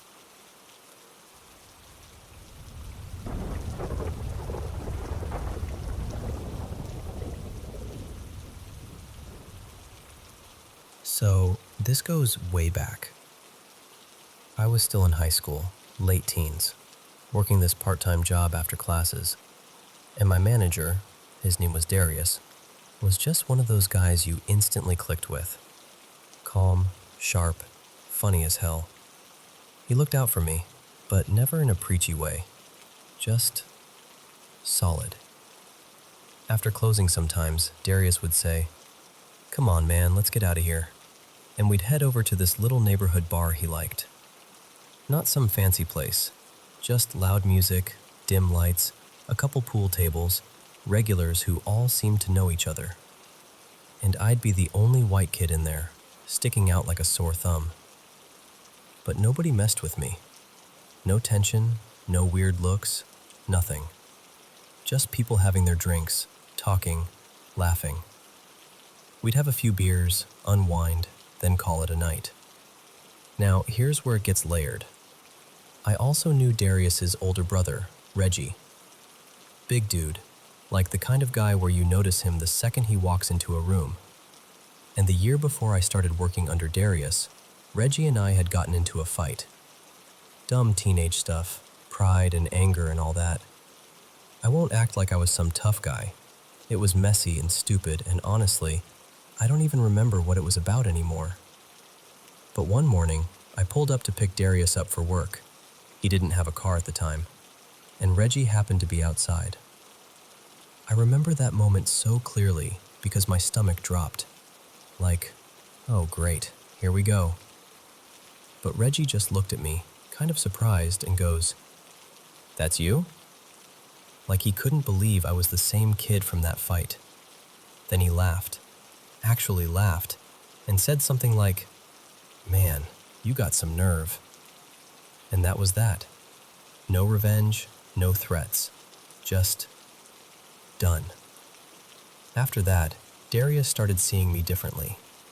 Not in a we're best friends way, but like he was reassessing who I was. We'd grown up in different worlds on paper, but the more we talked, the more he realized we had some of the same kinds of scars. Money being tight, rough neighborhoods, the feeling that you had to be ready for anything. And once he decided you were real, he opened up. Not dramatic, not emotional speeches, just honest little pieces of his life that he didn't share with everyone. One night, we were out late, parked somewhere quiet with the windows cracked, just talking the way people do when they've had a couple beers and the world feels softer for a minute. I can't even remember what led into it, but strongly the conversation drifted to ghosts. Now, I'd grown up in an old house, like old. The kind of place with weird drafts and creaky stairs and shadows that didn't always feel like shadows. People in town had stories about it. And yeah, I had my own experiences there, real ones. But even now, I keep those details close to the chest. Still, I said enough for Darius to know I wasn't just joking around. He listened, nodding, and then he got quiet for a beat, like he was deciding whether to say something. Then he goes, "I ever tell you about the little white boy?" The way he said it, I swear, even before the story started, my skin got prickly. Darius told me this happened when he was around 12, and Reggie was maybe 7. They lived in this tiny house, 2 bedrooms, not much space, not much of anything. Sometimes they sold a bed just because that's what it was. And he said they weren't scared kids, not the type. They'd grown up having to be tough. So this one night, they're lying in bed, trying to fall asleep, and they start hearing this sound, soft at first, like a faint scratching, almost like a mouse in the wall. Darius told Reggie, "Relax, probably just something in the house." They listened, holding their breath, and Darius realized it was coming from this wardrobe at the foot of the bed. Old wooden thing, doors that never sat right. Reggie, the little one, started whispering, "Go look, go look." And Darius, trying to be the older brother, got up, walked over, and yanked the wardrobe door open. And inside, standing there like it had been waiting, was a little boy. Not a normal little boy. Darius said he was small, like maybe 6 years old, but what threw him wasn't the size, it was the color. The kid was white in a way that didn't look human. Not pale, not sick, like bright. Like he was washed in moonlight from the inside out, and he was glowing. And the weirdest part? His hands were pressed together, like he was praying. No expression, no smile, just standing there, glowing, hands together, looking straight ahead. Darius slammed the wardrobe shut and jumped back into bed, heart pounding, breathing hard, trying not to scare his brother even more. And then, this is the part he couldn't get out of his head. He looked down toward the foot of the bed, and the little boy was there now, standing right at the end of the mattress, closer than he should have been, still glowing, still with his hands pressed together, just staring at them. Darius said he felt frozen, like his body didn't belong to him, like if he moved, something worse would happen. He said Reggie was making this tiny, whimpering sound, like he was trying not to cry. They just stared. No words, no footsteps, no sound. And after maybe a minute, maybe less, maybe more, time's weird when you're terrified, Darius said the glow started thinning out, like smoke in the air. The boy didn't walk away or vanish like in a movie. He just faded, like someone turned down the brightness on reality until he was gone. The room went dead still again, and Darius said neither of them slept after that. They just sat there until morning, watching every corner of the room. When they told their mom, she didn't believe them, told them they'd had a nightmare, told them to stop telling stories, told them not to talk like that. But Darius wasn't laughing when he told me. Not even close. He was rattled, even all those years later, like the memory still sat heavy in his chest. And then life moved on, like it does. Years later, this part still hurts to think about. Reggie ended up dying out behind my old place. He'd been hunting in the woods nearby, maybe half a mile out. They found him with a gunshot wound from his own rifle, ruled it an accident. By then, I didn't even work at that job anymore. Darius and I had drifted apart, one of those slow, messy separations where nobody has a single moment to point at. Just distance, time, different lives. And I never got the chance to tell him how sorry I was about his brother. I carried that regret for a long time. I never saw Darius again, but I never forgot what he told me. That was the only paranormal story he ever shared. Before that and after that, he wasn't the kind of guy who talked about ghosts or spirits or any of it. So when he told me this, I believed that he believed it, completely. And honestly, I've thought about it for decades, because I know plenty of people roll their eyes at this stuff. I get it. I'm not trying to convince anyone who's determined not to believe. I'm just saying, people see things. People experience things. Too many, too often, across too many places and generations for it all to be nothing. Maybe it's not ghosts the way movies sell it. Maybe it's something else, something we don't have language for yet. All I know is, Darius wasn't making it up, and that story stayed with him. I'm telling it now for the same reason I've kept it in my heart all this time. Because if you've ever seen something you can't explain, and you've spent years wondering if you're the only one, you're probably not.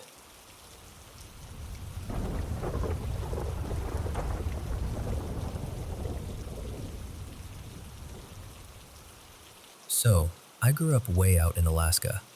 And when I say remote, I mean remote. Our house was basically a cabin planted in the wilderness, with mountains on all sides and this long, brutal highway that turned into an icy nightmare in winter. The nearest town was hundreds of miles away, and if my parents had to go in for supplies or appointments, they'd usually stay overnight because nobody in their right mind wants to drive a mountain pass after dark. Back then, I was the oldest kid. So when my parents left, I was the one in charge. And honestly, that responsibility sat on my chest like a weight. We were hours from a hospital. The neighbors were far enough away that yelling would have been pointless, and even if you did reach them, you couldn't exactly count on help showing up quickly. I used to lie awake thinking about everything that could go wrong. Fire, earthquakes, someone breaking in.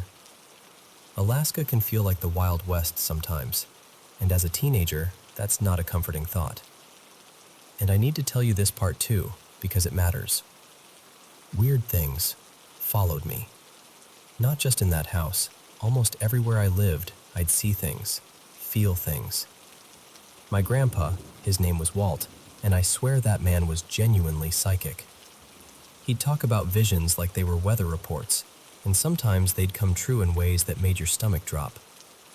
He'd walk into a place and immediately go, "Nope, bad energy here." I always figured I was the only grandkid who inherited that sensitivity, whether I wanted it or not. Anyway, this happened when I was 14, winter. My parents were gone overnight, and I was already stressed before the sun even went down. I remember pacing, checking locks, checking the stove, checking that everyone had brushed their teeth and was actually settling in. My two youngest siblings, let's call them Mara and Owen, were still little, and I was terrified something would happen to them while I was in charge. That fear showed up in my dreams, too. For as long as I could remember, I'd have nightmares about the house burning down or collapsing in an earthquake, or someone coming in and me not being able to save them. But around that age, the nightmares got worse. Like weekly. Not just bad dream bad, more like wake up sobbing, heart hammering, throat raw from screaming bad. They were so realistic it felt like my brain was rehearsing tragedies. So that night, I did what I always did when I was overwhelmed. I pulled Mara and Owen into my room and had them sleep in my bed with me. It sounds sweet, but it was really me trying to keep everyone close where I could protect them. And I stayed awake for a long time, staring at my doorway like I could will the night into behaving. Then sometime after midnight, maybe 1, maybe 2, the whole cabin shifted. That's the only way I know how to describe it. It's like the air got heavier. My skin prickled. The hairs on my arms lifted. That deep, instinctive feeling that something is wrong, even if you can't explain why. I'd felt it before in other places, but that night it was stronger, sharper, like the house itself was holding its breath. I just lay there, tense, staring at the dark hallway beyond my door. I knew where my dad kept a handgun hidden. He'd shown me just in case. I knew how to use it. But the weird thing was, this didn't feel like a human threat. The gun didn't make me feel any safer at all. It felt like, whatever this was, it wouldn't matter. I must have dozed off at some point because I snapped awake suddenly, drenched in cold sweat. My eyes went straight to the clock. 3 a.m. Exactly. And immediately, my stomach dropped because the bed was empty. I ran into the hallway and checked the other kids' room. Sometimes Mara would wander and curl up with one of the older ones. But every bed was empty. Blankets tossed back like someone had gotten up in a hurry. No sleepy voices. No shifting. Nothing. I ran downstairs calling their names. No, screaming their names. My voice echoed in the cabin like it didn't belong there. I checked the living room, the kitchen, the downstairs bedroom, the entryway. Every corner felt wrong. Every room was silent in that dead, heavy way silence gets when you're alone and you know you shouldn't be. And I remember this one horrible thought cutting through everything. They're gone. You lost them. Then, like someone snapped their fingers, I woke up for real. I sat straight up in bed, gasping, and immediately looked beside me. Mara and Owen were there, sleeping peacefully, warm, breathing. the blankets pulled up to their chins like nothing had ever happened.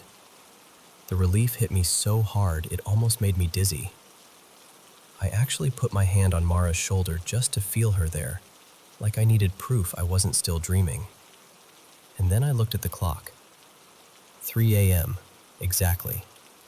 That's when the relief started draining away again, because right then, clear as day, I heard a baby crying.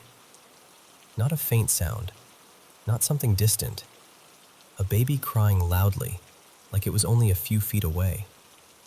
Like it was just outside my open bedroom door, around the corner in the hallway. And my first instinct, my automatic human instinct, was go help. Because you hear a baby crying and something inside you immediately wants to fix it. Find it, pick it up, make it stop hurting. But my entire body screamed, "Don't move." My skin crawled, my chest tightened. I felt that same heavy, wrong feeling pressing in from the hallway, like the cabin was watching me. And in that instant, my half-asleep brain finally caught up with reality.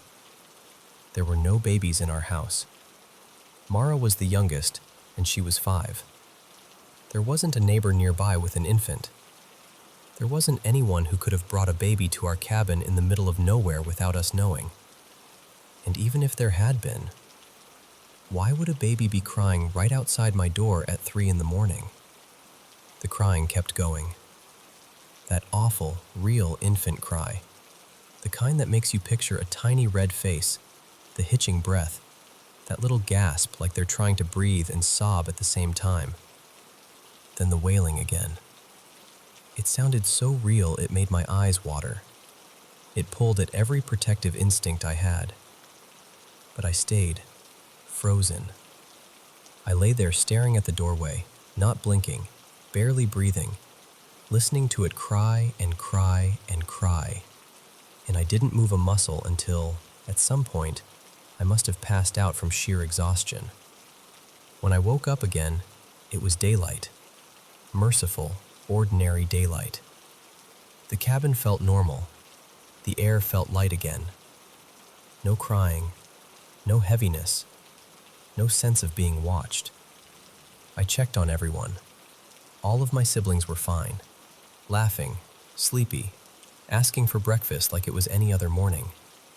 And I remember asking my brother, he was 12, if he heard anything weird in the night, like, "Did you hear a baby crying?"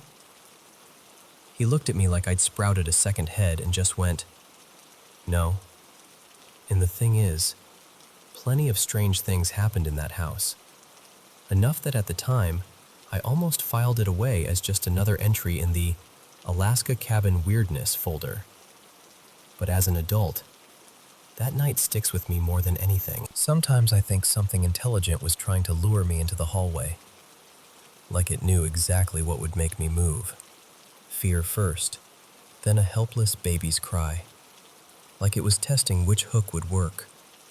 Or maybe it was simpler than that. Maybe it just wanted to feed on the fear and panic it knew it could get from me. Either way, when I go back there now, I still notice things sometimes. A feeling, a shadow that doesn't match the light.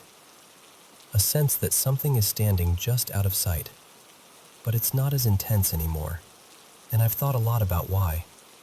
I think it's because my biggest fear back then, losing my siblings, doesn't have the same power over me now. They're grown. They're safe. And whatever that presence was, it doesn't get the same meal out of me anymore. And honestly, that's the only rule I've learned that consistently works with stuff like this. Don't give it what it wants. Don't be afraid. Don't chase it.